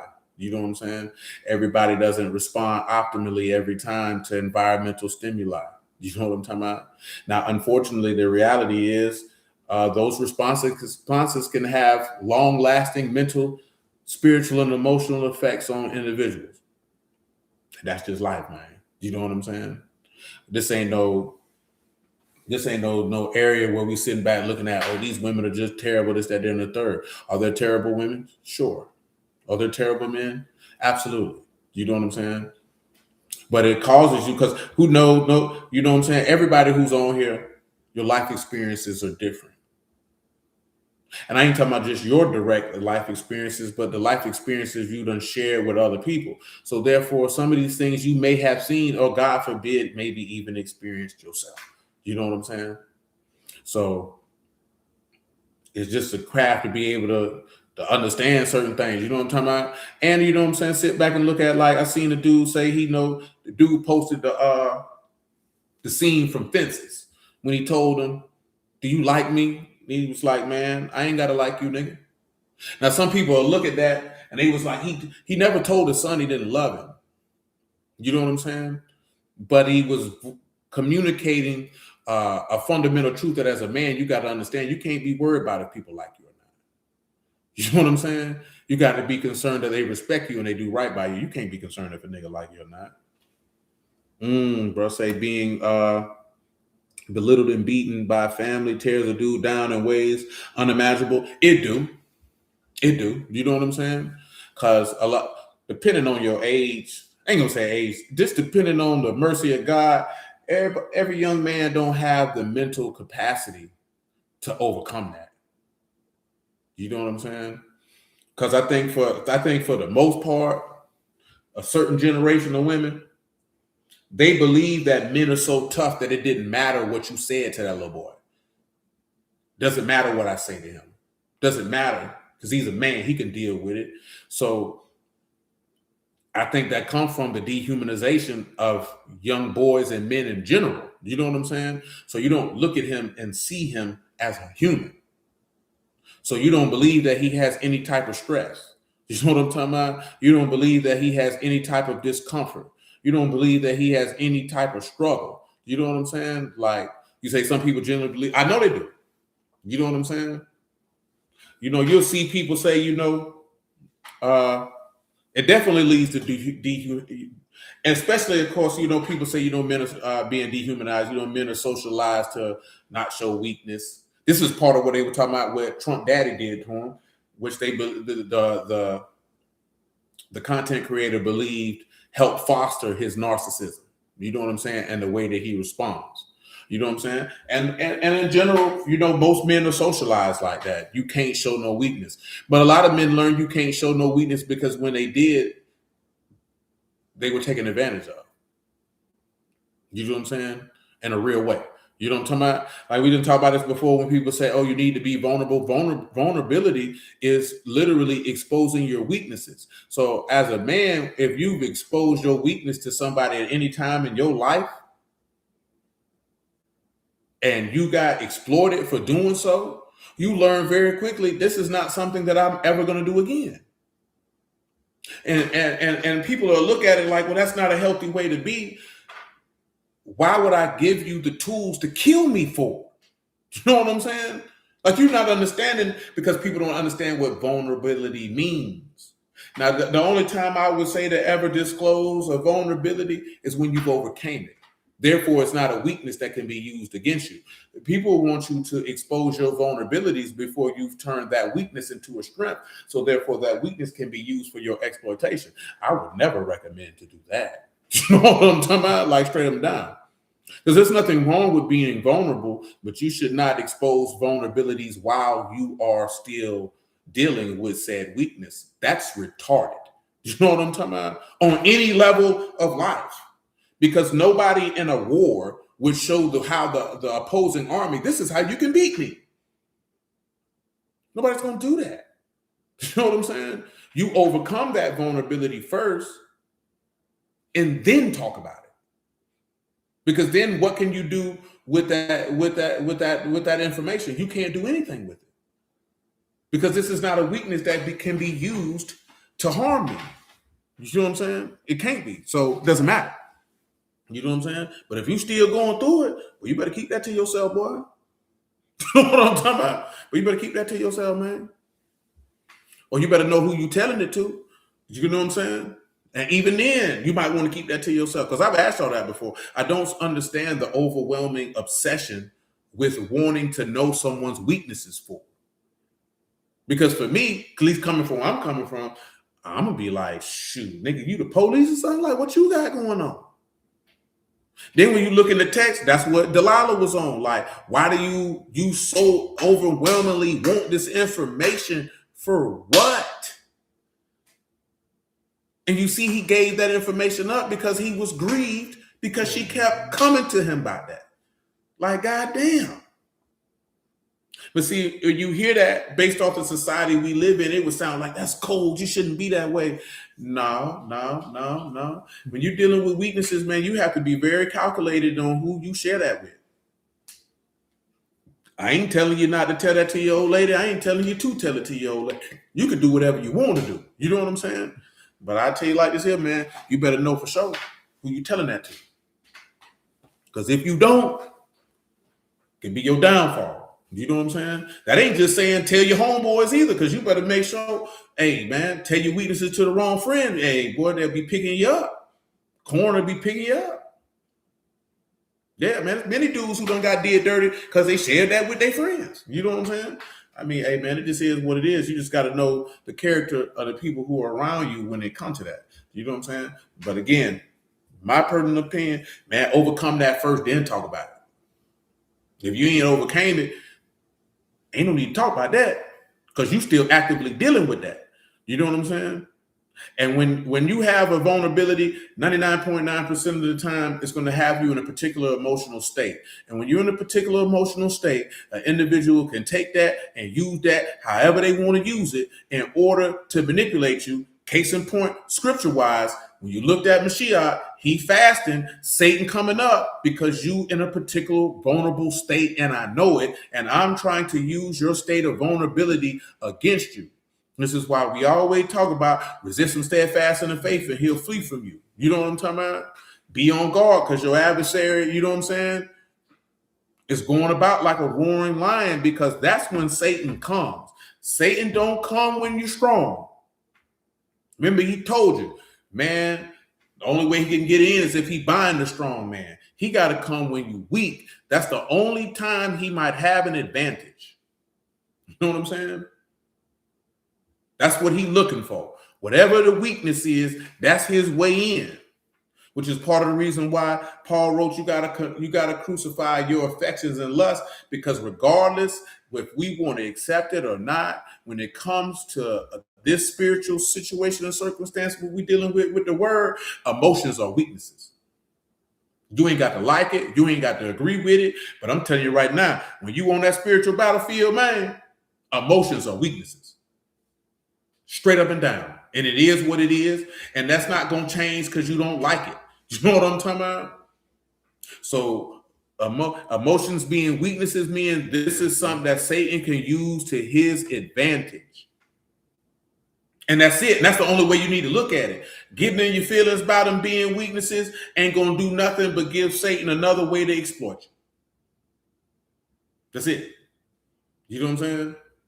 Because when you read about narcissists and you read about, you know what I'm saying, Machiavellian people, they're looking for emotional people to exploit. You cannot exploit non-emotional people. You can't. Because they won't respond according to feelings. So when if you don't respond according to feelings, there's nothing for me to exploit. I need you. I've told you plenty of time before. This is why the society keeps you in an emotional state. Emotional people are easily manipulated and exploited because I can push and move you in whatever direction I want to move you in based off the emotion that I can elicit from you. Period, point blank. So when you're not emotional, which is why they constantly feed us that in this society all the time, be emotionally available, be emotionally intelligent, be emotional this, be emotional that. You don't peep the game because it sounds good on the surface. On the surface, there's nothing inherently wrong with any of those things. But when you take that shovel out, if you've ever digged a hole and you go to digging in there, man, you start to see things underneath the surface that you're not gonna see. Why that's topsoil on the top. You feel me? Once you go to digging beneath the surface, you begin to pay attention. Why are these people pushing us to be so emotionally driven? What's the rhyme, reason, and purpose in that? So when you delve in the word and you see that the word don't promote what they're promoting as it pertains to that, then you have to question that. You know what I'm saying? And then when you question that, that's when you can be able to come to make some type of determination of what actually is or isn't going on. You understand what I'm saying? Because again, I must reiterate and repeat, there's nothing inherently wrong with emotion, if you would. But too much dwelling, resting, swimming, moving in emotion. Oh man, Satan going to exploit you. You know what I'm talking about? Satan's going to exploit you. Because remember, he told you that Alahym is a Ruach. Everyone that worship him must worship him in Ruach and in truth. Ruachs don't have emotions. Don't have emotions. They're not making decisions or moving based off anything that pertains to emotions. Because remember, he said, I'm Yahuwah. What he don't do, Civic? He don't know. I changed not. One thing about emotions, you know what they do? They change. That means you may feel like this right now, but I'm not going to feel like this later. You know how many people who have made life-altering decisions based on how they felt, and after that decision was made, how they ruined their life because now they don't feel that way, but now you've made a decision that has completely altered the course and direction of your life? Yahuwah don't operate like that. And those who are born of him can't operate like that. And when you hear that, it sounds like it's subhuman, but it's godly, because now the word is dictating how you behave. The word is dictating how you react. The word is dictating how you respond. The word is dictating how you move. So you're moving according to his spirit and not your feelings, because his word not going to change, but your feelings are. You know what I'm talking about? So that goes to the process. You can have feelings. You need to process them first. Responding to them, man, you know how many dudes I know done went to prison, man, because they responded according to how they felt. Now you don't feel that way. It's too late. Now you got 15 years, boy. You got a life sentence. It's a lot of people felt a particular type of way, and you went and had conjugals with a nigga. You got AIDS now. You know what I'm talking about? You got an outside baby now. Knew how many men and women, because this nigga made you feel a certain type of way. So in your brain, you said, since I feel this way, I'm going to have conjugals with this nigga. Well, this nigga done gave you AIDS, dummy. You know what I'm talking about? Because you let how you felt dictate how you behave. Now look at you. You taking 5 different medications. You know what I'm saying? Oh, she made you feel a certain type of way, so you went and entertained this woman over here. Guess what, nigga? She was setting you up. You just got robbed, and then they shot you. Because of how you felt. You know what I'm talking about? Yeah, man, that junk ain't hitting on nothing, man. You know what I'm saying? Very rarely have any of us in our entire lifetime made a sound good decision based on how you felt. You know what I'm saying? More often than not, you made the wrong one. What you say, Steve? Yeah. More often than not, you made the wrong one. You know what I'm saying? Because as we talked about before, emotions cloud your judgment. Cloud it, you know what I'm saying? Well, I can't say that one there because, hey, man, you ever seen a real diamond? They say no clouds in them stones. You can see straight through it. You know what I'm saying? You got emotion, them clouded diamonds, man. Can't see through that. You know what I'm saying? All you see is fingerprints. It's supposed to sparkle. Come on, Silvers, we can get off here, man. Where you at with it? We go with Galatians. Nah, we need to finish out the end. You can read verse 29 again, man. You know, just harsh realities, man. You know what I'm saying? You know, life is hard, man. You know what I'm saying? Stuff you got to navigate, understand. Some things gonna go your way, some things don't. Okay, but as then he that was born after the flesh persecuted him that was born after the Ruach, even so it is now. Nevertheless, what saith the scripture? Cast out the bondwoman and her son, for the son of the bondwoman shall not be heir with the son. So then, brethren, we are not children of the bondwoman, but of the free. We're not children of the who? Of the bondwoman, but of the free. Now come back to Nehemiah 2:19, right? And look what Nehemiah told them boys. He said, because we the children of the we're not the children of the bondwoman, but the children of the free, right? And he said, cast out that bondwoman, right? And we read that in Genesis 21, ain't it, man? Now read verse 19. Look at what he gonna tell him in 20, though. Sanballat the Horonite and Tobiah the servant, the Ammonite, and Geshem the Arabian heard it. They laughed us to scorn and despised us and said, what is this thing that you do? Will you rebel against the king? Then answered I them and said unto them, the Alahym, he will prosper us. And therefore, we, his servants, will arise and build. But you have what? No portion, nor right, nor memorial in Jerusalem. That's pretty much what he said. Cast out that bondwoman. You ain't got no right, no portion, or no remembrance here. You know what I'm saying? Why? Because you are the flesh. And those who are the flesh are not counted for the seed. That's what we read in Romans 9. You're not counted. You know what I'm saying? Because all of Yasharal is not a Yasharal, but those who born of the word. Because I was talking about mentioned that, like, you hear a lot of people say, oh, you know, spiritual Israel. Ain't no such thing. The book don't speak about no spiritual Israel. You know what it speak about? Becoming the sons of God.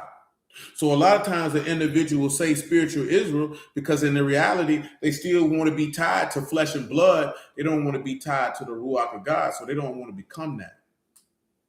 Because to become that, guess what they got to do? They got to be born again, which means they got to die. And if they got to die, they got to crucify all those affections and lusts, all those desires and all them emotions. All that got to be put to death. And shoot, man. Any of y'all ever been in that water, man, and you felt like you can't swim? You start fighting because you want to stay alive.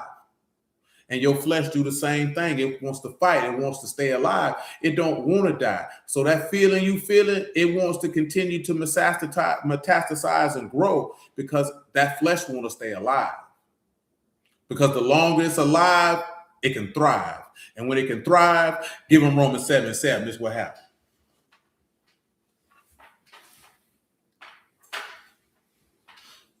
So what shall we say then? Is the law sin? Alahym forbid. God forbid. No, I had not known sin, but by the law. For I had not known lust, except the law had said, you shall not covet. But sin, taking occasion by the commandment, wrought at me all manner of concupiscence. Go on, tell them what concupiscence mean, man. Let them know.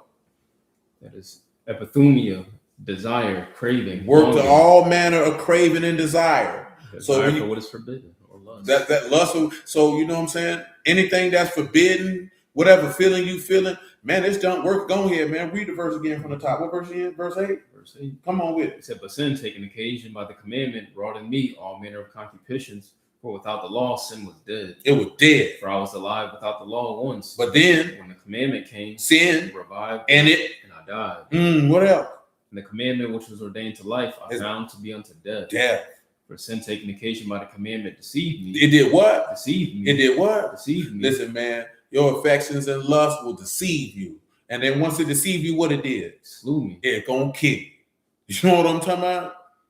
It's going to kill you. It's going to kill you. You know what I'm saying?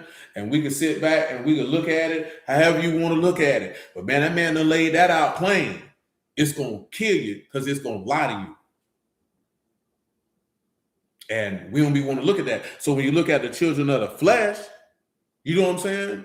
They're moving and dictated by things that are lying to them to where they want to persecute those who are moving by the Spirit. And guess what he tell you the Spirit is? The Ruach is true. Huh? Revelation 12, because we got to deal with the beast, ain't it, man? You give him 12 and say, man, ain't going to hurt nobody. And there was war in Shamayim. Michael and his Malachim fought against the serpent, and the serpent fought in his Malachim and prevailed not. Neither was their place found any more in Shamayim. And the great serpent was cast out, that old serpent called the devil. That's right. And Hashatan, which deceived the whole world. He was cast out into the earth, and his Malachim were cast out with him. That's right. And I heard a loud voice saying in Shamayim, now has come salvation and strength and the kingdom of our Alahym and the power of his Mashiach. Powers of the accuser of our brethren is cast down, which accused them before our Alahym day and night. And they overcame him by the blood of the Lamb and by the word of their testimony, and they loved not their lives unto the death. Therefore rejoice, you Shamahims, and you that dwell in them. Woe to the inhabitants of the earth and of the sea, for the devil is come down unto you, having great wrath, because he know that he had but a short time. And that's what Esau coming down for, because he coming with great wrath, because he ain't got but a little bit of time. Go ahead. And when the serpent saw that he was cast unto the earth, he persecuted the woman which brought forth the man-child. That's right. And to the woman were given 2 wings of a great eagle, that she might fly into the wilderness, into her place, where she is nourished for a time and times. And a half a time. From the face of the serpent. And the serpent cast out of his mouth water as a flood after the woman, that he might cause her to be carried away with the flood. That's right. And the earth helped the woman, and the earth opened her mouth and swallowed up the flood which the serpent cast out of his mouth. Indeed. And the serpent was wroth with the woman, and went to make war with the remnant of her seed, which keep the commandments of Alahym, and have the testimony of Yahushua HaMashiach. He was angry. Well, what he angry about? Why would he be angry? Because these people had the testimony of the Lord and keep the instructions. Why would that make him angry? Well, let's go to Revelation 13 and see why that would make him angry. And you can pick this up in verse 10. He that leadeth into captivity shall go into captivity. He that killeth the sword must be killed with the sword. Here is the patience and the faith of the saints. That's right. And I beheld another beast coming up out of the earth, and he had 2 horns like a lamb, and he spake as a serpent. That's right. And he exercised all the power of the first beast before him, and caused the earth and them which dwell therein to worship the first beast, who had a deadly wound, was healed. What up? And he do great wonders, so that they make fire come down from Shamayim. Now he want to be what, Silvo? He want to be worshipped. He wants you, this second beast is trying to get you to worship this first one. You know what I'm saying? Now, of course, you know it say that beast that got that deadly wound, they all worship the serpent, which gave power unto the beast, and worship the beast. And because they gave this worship to this beast, he begins to blaspheme God's name, his tabernacle, and everybody in heaven, and then he making war with the saints. And everybody who don't dwell upon the earth, everyone who dwell on the earth gonna worship him, except those whose name is in the Lamb's Book of Life. Now, remember, we read those things about being a megalomaniac, narcissistic personality disorder, you know what I'm saying? Machiavellian, you know what I'm saying? Personality traits. And the beast will exhibit all that. Y'all willing, we could go through that tomorrow, you know what I'm saying? It's not gonna be stuff that's gonna be like all the way out there with that, you feel me? Yet, nevertheless, at the same time, though, you could be able to see that this person possesses these character traits. Because remember, what did the devil ask for Yahushua to do? What he wanted from him to do? Bow down and worship me. When you want someone to worship you, remember, this is the bow down and reverence. This is attention, validation, adulation. These are all the things. This is what he feeds off of. Because if during this time period, if you won't give the devil, i.e. the beast in this particular instance, the narcissistic supply that he's looking for, he gonna rage out and kill you. That's what the text telling you, because it said this man was wroth with the woman and the remnant of her seed. And of course, you know there's enmity between the woman's seed and the serpent's seed. Why is there hatred there? Why are the children of the flesh persecuting the children of the spirit? Why is this level of anger and angst and disdain being exhibited? Why are they so perturbed? Why is this the case? Well, it's simply the case because of their hatred for God, for one. Let's get that out of the way. You know what I'm saying? But also the hatred for everything that God represents that they can't have. Because you're not giving them the narcissistic supply that they need, the attention, the worship, the adulation, the reverence. You ain't giving it to them. But all these people over here giving it to me, why you won't give it to me? So since you won't do what they gonna do, I gotta kill you instead. My God, today. Go ahead, Simon.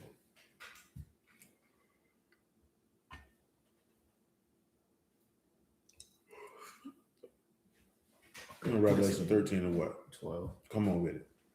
And saying he exercised all the power of the first beast before him, and caused the earth and them which dwell therein to worship the first beast whose deadly wound was healed. And he do great wonders, so that he make fire come down from Shamayim on the earth in the sight of men, and deceive them that dwell on the earth by the means of those miracles which he had power to do in the sight of the beast, saying to them that dwell on the earth, that they should make an image of the beast. Now, those miracles deceive the people because of what? Because sin, it deceived me and it slew me. Why? Because all manner of forbidden lust and emotions and all these things running through you, and it makes sin easily to deceive you. Nobody who moved by the Spirit, live by the Spirit, abide by the Spirit is going to be deceived by nothing. Do you know how we know this? Go to Matthew 24 and read it to him, man. I let the Lord tell it to you. I ain't going to tell you what it say. I let the Lord tell you what it say. You know what I'm saying? Give me verse 21, man. I think that's somewhere in the general vicinity. But then shall be great tribulation, such as been not since the beginning of the world to this time, no, nor ever shall be. That's right. And except those days should be shortened, there should no flesh be saved. No flesh saved. But for the elect's sake, those days shall be shortened. What else? Then if any man shall say unto you, lo, here's a Mashiach, or there, believe it not. That's right. For there shall arise false Mashiachs and false prophets, and shall show great signs and wonders, and so much that if it were possible. If it were what? If it were possible. If it were what? Possible. They would do what? Deceive the very elect. That means if it was possible. That means if you've been chosen from God, man, and you live by the Ruach and the Ruach live in you, you can't be deceived. And you know why you can't be deceived? General principle, that the 2 Thessalonians chapter 2, verse 11. This is why you can't be deceived. You know what I'm saying? It's not some magical, you know what I'm saying, situation or circumstance of why you can't be deceived. Paul gonna tell you why. Go ahead, man. Except for this cause, Alahym shall send them strong delusions. That they should what? Believe a lie. Why? That they all might be damned who believe not the truth. See, that's the reason why they received the lie, because you don't believe the truth. So when you don't believe the truth, you're going to remain carnal. You're going to remain according to your emotions and lust, and that's what's going to allow you to be deceived. But keep on rolling. But have pleasure in unrighteousness. And then because you have pleasure in doing that which is unrighteous or unzadok before Alahym, you definitely going to be deceived. But guess what he say after that, though? But we are bound to give thanks always to Alahym. He said we got to give thanks to God all the way for you. Why is that, sir? Brethren, beloved of the Lord, because Alahym have from the beginning sanctified you to salvation through sanctification of the Ruach and belief of the truth. So because you've been set apart by the Ruach and belief in the Aman, Amuna, and Amath of the word of Yahuwah, can't be deceived. Yahuwah Baruch Maji, you can't be deceived.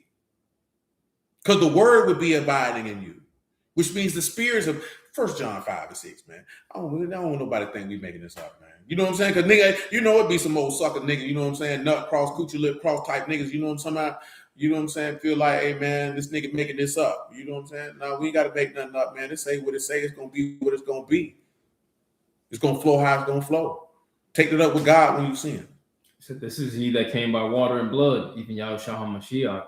Not by water only, but by water and blood. And it is the Ruach that bear witness. Because the Ruach is truth. It's the Ruach that bear what? Witness. Because the Ruach is truth. It's the Ruach that bear what? Witness. And the Ruach is truth. So if you abide in that and that's abiding in you, how would you be deceived? How would you be deceived? That's why he say, if it were possible. He didn't say, listen, man, that man said, if it were possible. That means that's how good the deception gonna be. He said, if it were possible, he would deceive the very elect. So if he said, if it were possible, guess what that means it is, Hibbo? It ain't possible. So then we would have to ascertain, how is it not possible? Because the Spirit of God is in you. How did the Spirit of God get in you? He that believe on me, as the scripture has said, out of his belly shall flow rivers of living water. That's how. You know what I'm talking about? That's why when people be having them arguments about once saved, always saved, they be going back and forth about that. And you don't sit back and realize it. They're trying to, we've talked about this before, obviously. They're trying to judge it from an Old Testament perspective. Saul had the Spirit and lost it. This ain't Saul. That ain't the same Spirit he passing out that Saul got. Because if you believed on Yahushua, as the scripture has said, and you received that, you've been born of God. You not finna lose that, cuz. And you know why you not finna lose that? Because he that's born of God don't commit sin. He cannot sin. His sin remained in him. Therefore, he's born of Alahym. That's why. And just because we said it, said, 1 John 3 and 4. Say, what's the reason for blood and water being juxtaposed like that? Okay, we run it back. I run that back for you, my G. 1 John 3 and 4. Run it. Make it shoot 3 and 1 all the way live with it, man. Bump that jump. To behold, what manner of love the Abba hath bestowed upon us, that we should be called the sons of Alahym.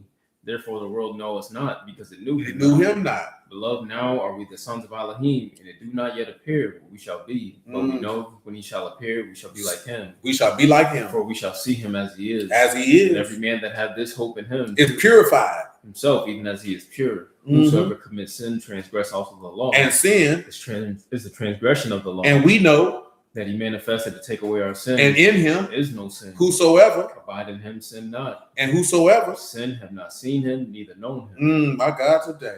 He that commits sin. Oh, I skipped the verse. You in 7 or you in 8? 7 is the next one. Yeah, go ahead. Say, little children, let no man deceive you. He that is righteous. Do righteousness is righteous, even as he is righteous. He that commits sin is of the who? The devil. And we know the devil sinned from the beginning. What else we know? The son of Alahym was manifested that he might destroy the works of the devil. He that is whosoever is born of Alahym do not commit sin, because the seed remain in him. He cannot sin because he is born of Alahym. My God, today. In this, the children of Alahym are manifest, and the children of the devil. Whosoever do not righteousness is not of Alahym. See, that be the hard part that people don't want to deal with. That man said, man, they seed remain in him, they can't do it. So if the seed is in them and they born of God, they born of the Spirit, which means once you get it, boy, you can't lose it. You know what I'm saying? But people not looking at it from that perspective because you judging it from what happened in Genesis to Malachi. And you can't judge that the Spirit that's accompanied to the promise of this covenant because that's not how this works. That just means you never had it. That just means you never had it. You know what I'm saying? And that's what people don't be wanting to accept. That person never. If this person can say they had a spirit and go knock down 3-4 holes, he ain't have it. Because that's what we had a conversation about that a while back, and they were talking about Ananias and Sapphira. I said, number one, it didn't say they had a spirit. And if they did, they wouldn't have did that. They wouldn't have done that. Because people don't be realizing, like, you know, the word is in you and you in the word. So it's things that you're not going to do because the word is in you. Is going. Remember, he said the love of Hamashiach constrain us. It's going to stop you. It's going to stop you. You know what I'm saying? It's not going to be, I'm in my feelings, I'm in my flesh. I'm going to do something to satiate that. You know what I'm saying? Because once you, okay, because listen, obviously, Yahushua said it was exceedingly sorrowful, even unto death. Now I'm going to speak this in a natural sense. Usually, at least in our modern time, and we're going to get to this 1 John for Joseph, right? Usually, when people are depressed, saddened, distraught, whatever the case may be, they will tend to participate in destructive behaviors. So what I mean by that is, okay, I'm feeling down, I'm feeling bad, I'm finna go get high. I'm finna go drink. I'm finna go participate in risky sexual behavior. I'm gonna participate in risky behavior, period. Maybe I'm gonna get in a car and speed at an excessive rate. You know what I'm saying? Things of this nature to help me feel better. When Yahushua was faced with that same situation that human beings are faced with, he went and prayed to his Father instead. You know what I'm saying? And that's the difference of having your affections and lust crucified and them not. Now, this is not to speak ill if the former is what we have or may do at any particular time, because that's just showing forth of, okay, I still haven't put my flesh to death. Because if you in any type of upheaval internally and you seek outside stimuli to satiate that, then you're in a carnal state. It's really, that's, you know what I'm saying? And there's no way around that. There's no gray area. It's hot or cold. You know what I'm saying? It's black and white. There's no middle. Because when the Spirit of God is abiding in you, you're not finna go do that. Okay, you feeling bad, and your answer is, I'm gonna go find a woman to have sex with to make me feel better. No, that's not the appropriate response. You know what I'm saying? I'm feeling bad, so I'm finna go find a weed man and get me old tray 5, maybe a quarter zip, and go get high. What did that do for you? That's listen, man, I smoked a lot of weed in my lifetime. You understand what I'm telling you? And one thing that I knew when I was smoking all that weed, that no matter what I was going through, I never smoked weed to make my problems go away or to numb them, because I knew the reality was when the high go away, guess what, Civic? Whatever I had going on, it's still going to be there. You know what I'm saying? So that means I'm not going to use this as a mental crutch to help me feel better, because it's not. You know what I'm saying? It's not. I'm actually thinking about a time period in my lifetime. I was about 19 years old, man. You know what I'm saying? We was at the doggone hotel on Bay Meadow Road, man. That's where we was staying at. You know what I'm saying? We ain't really had no bread to pay for it. Nigga ain't really know where we were gonna be staying at. You know what I'm saying?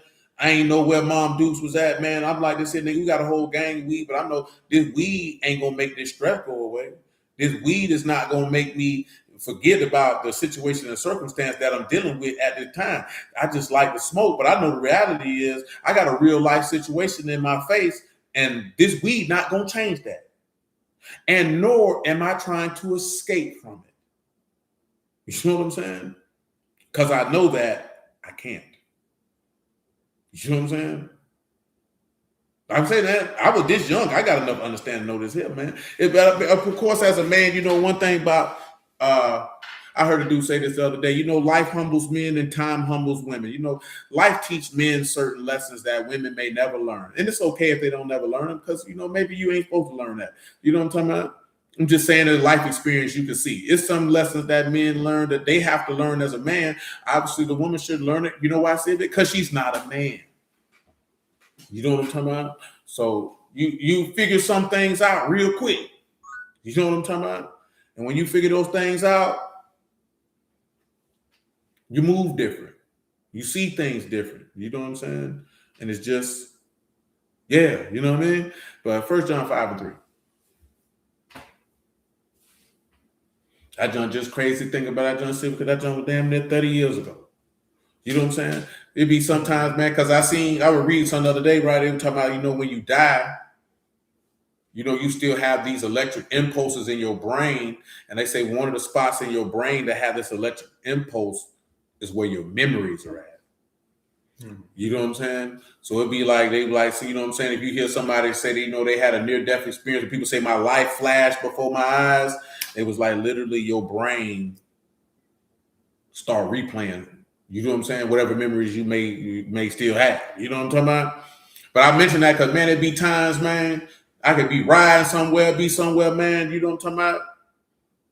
And shoot, certain things come back right then. You know what I'm saying? Especially when I go be riding around the way. You know what I'm saying? That junk happen all the time. You know what I'm saying? Certain like this here, and you, because you need to sit back, realize it, man. Like, man, there was a time period. You know, the time period I just mentioned, man. You think about it, 1999, man. I ain't thinking about no 2026. You know what I'm saying? They ain't on my brain. You know what I'm saying? I rode down to what that was the other day. Dutton Preserve, man, on Atlantic Beach, man, because I was telling them, I'm like, man, I lived on Atlantic Beach about 2-3 years. I ain't never go back there. You see what I'm saying? Like, we rode closer back there. My homeboy was catching a service, somebody who lived in some houses back there, but I ain't never go in this trail. You know what I'm saying?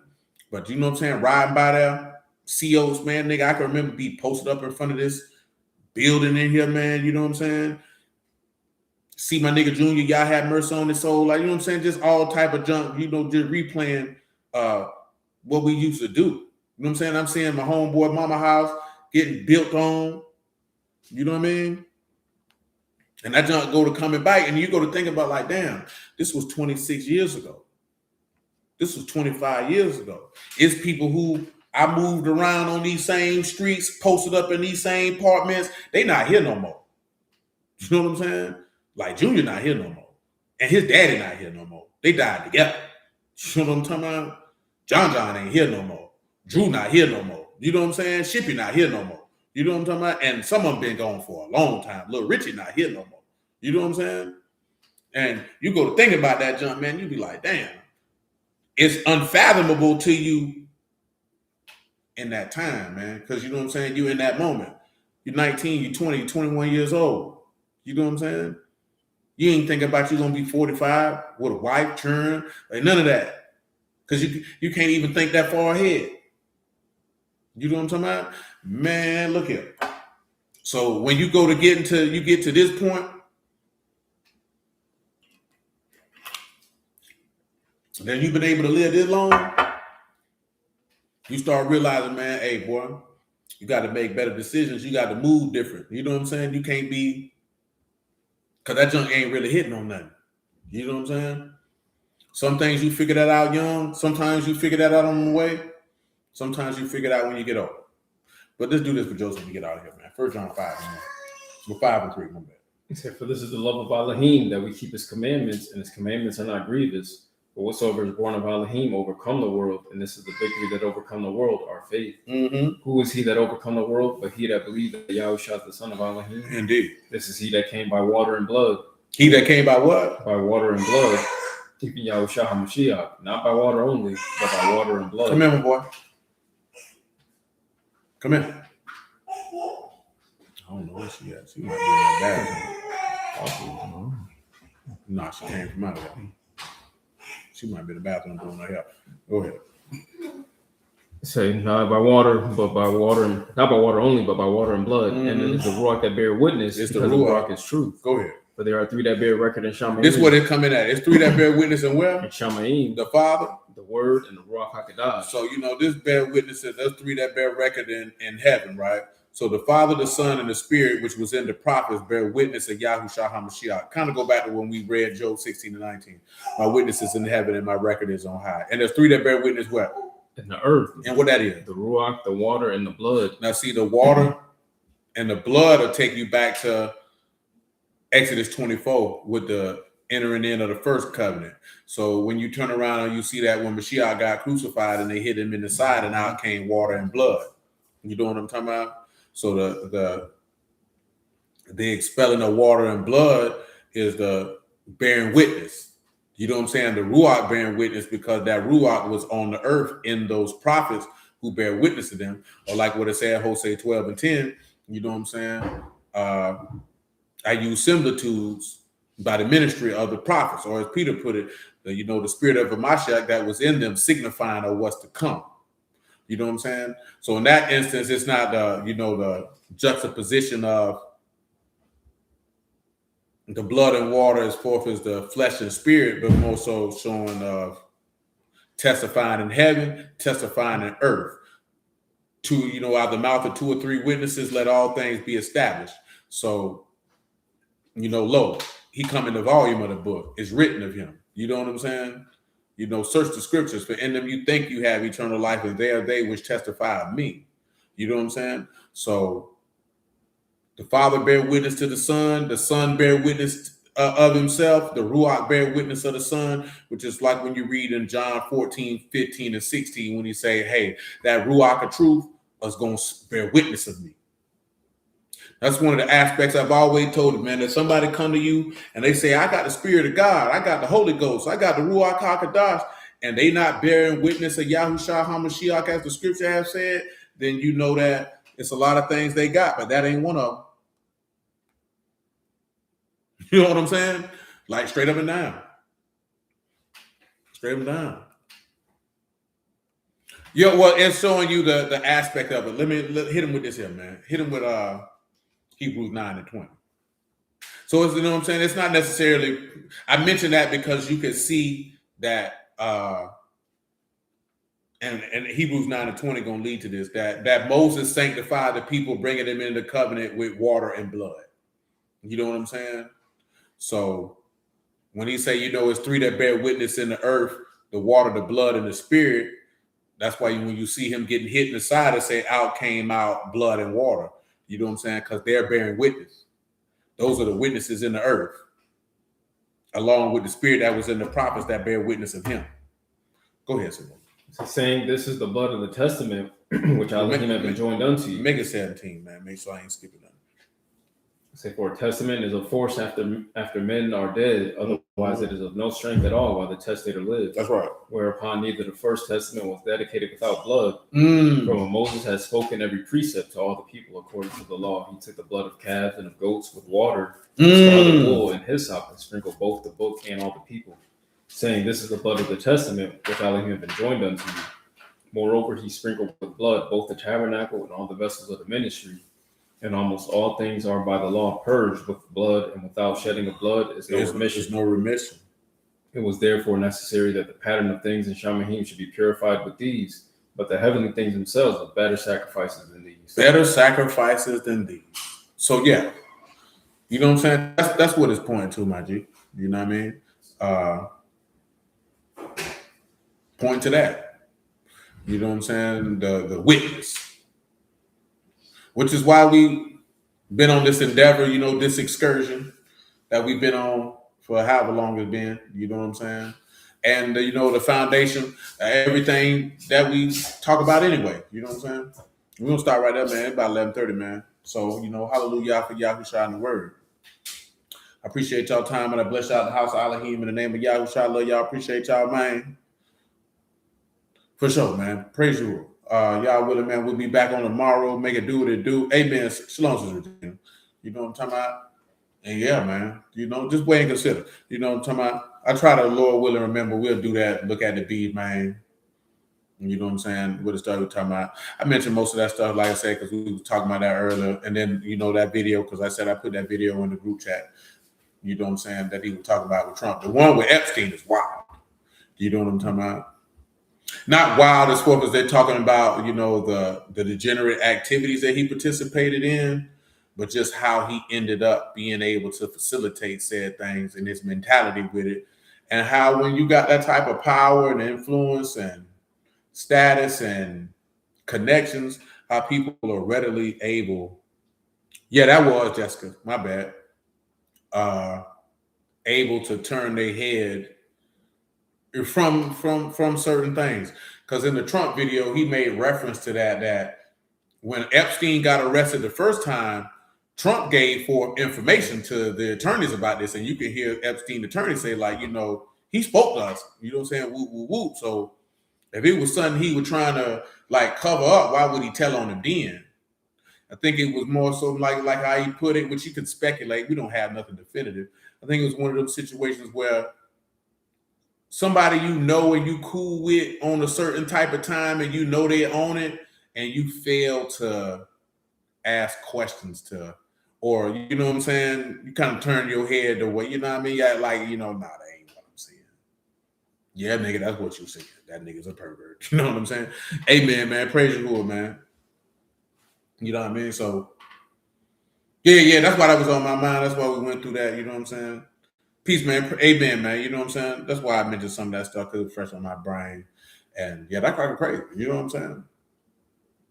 They even had a part in there, man, that they was like Trump played the role of his own publicist, calling news publications, giving them stories to talk about how great he was and how rich he is, and this, that, there, and the third. That's not normal behavior, bro.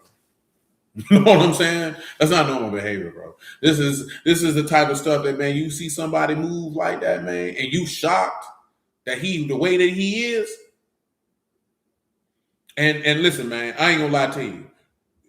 Looking at Trump and how he moved, I'll let you know that. Oh, peace, brother, Marcus, man. Love you too, man. Hold it down. Amen, man. Most people ain't narcissists, bro, because Trump is textbook. You know what I'm talking about? And most people you know are not like him. You know what I'm saying? Like I say, people throw that term around. Most people is not like that white man right there. That white man, they're different. You know what I'm talking about? A nigga to call a newspaper, acting like you a publicist to tell them, to feed them stories, to publish about how great you is. So like I say, man, that junk come from how his daddy did it, man. His daddy was like, nigga, if you don't win, what are you? You're a loser. You know what I'm talking about? You's a loser, nigga. Here we gonna do with you, goofy. Lord have mercy. But shoot, you know, y'all with it, man. We be back at it on tomorrow, man. I try to knock out because it's some more stuff in Nehemiah too, man. I just isolated verse 19 because I had it in my brain to do that. Amen, man. But you know what I'm saying? But I can swing back over there to tell you it's still some more verses that could be isolated. I mean, I want to do it in 1 week, but God knows we can stretch it to 2. Because I ain't gonna lie to you. Verse 17 and 18. It's good. That's good. It's good working now. I ain't gonna lie to you too. 9, 10. I think we dealt with 10 already a little bit. You know what I'm saying? But shoot, 11, 12. Yeah, man, there's stuff in there. And I think we kind of went through verses 1 through 9, 1 through 8. But you know what I'm saying? I can go back through them and make sure. You feel me? But definitely what I just said, 16 and 17. Oh yeah, it's something in 16 and 17. You know what I'm saying? I'm telling you that so you can check that out. You know what I'm saying? See for yourself. You feel me? But there's definitely something in 16 and 17.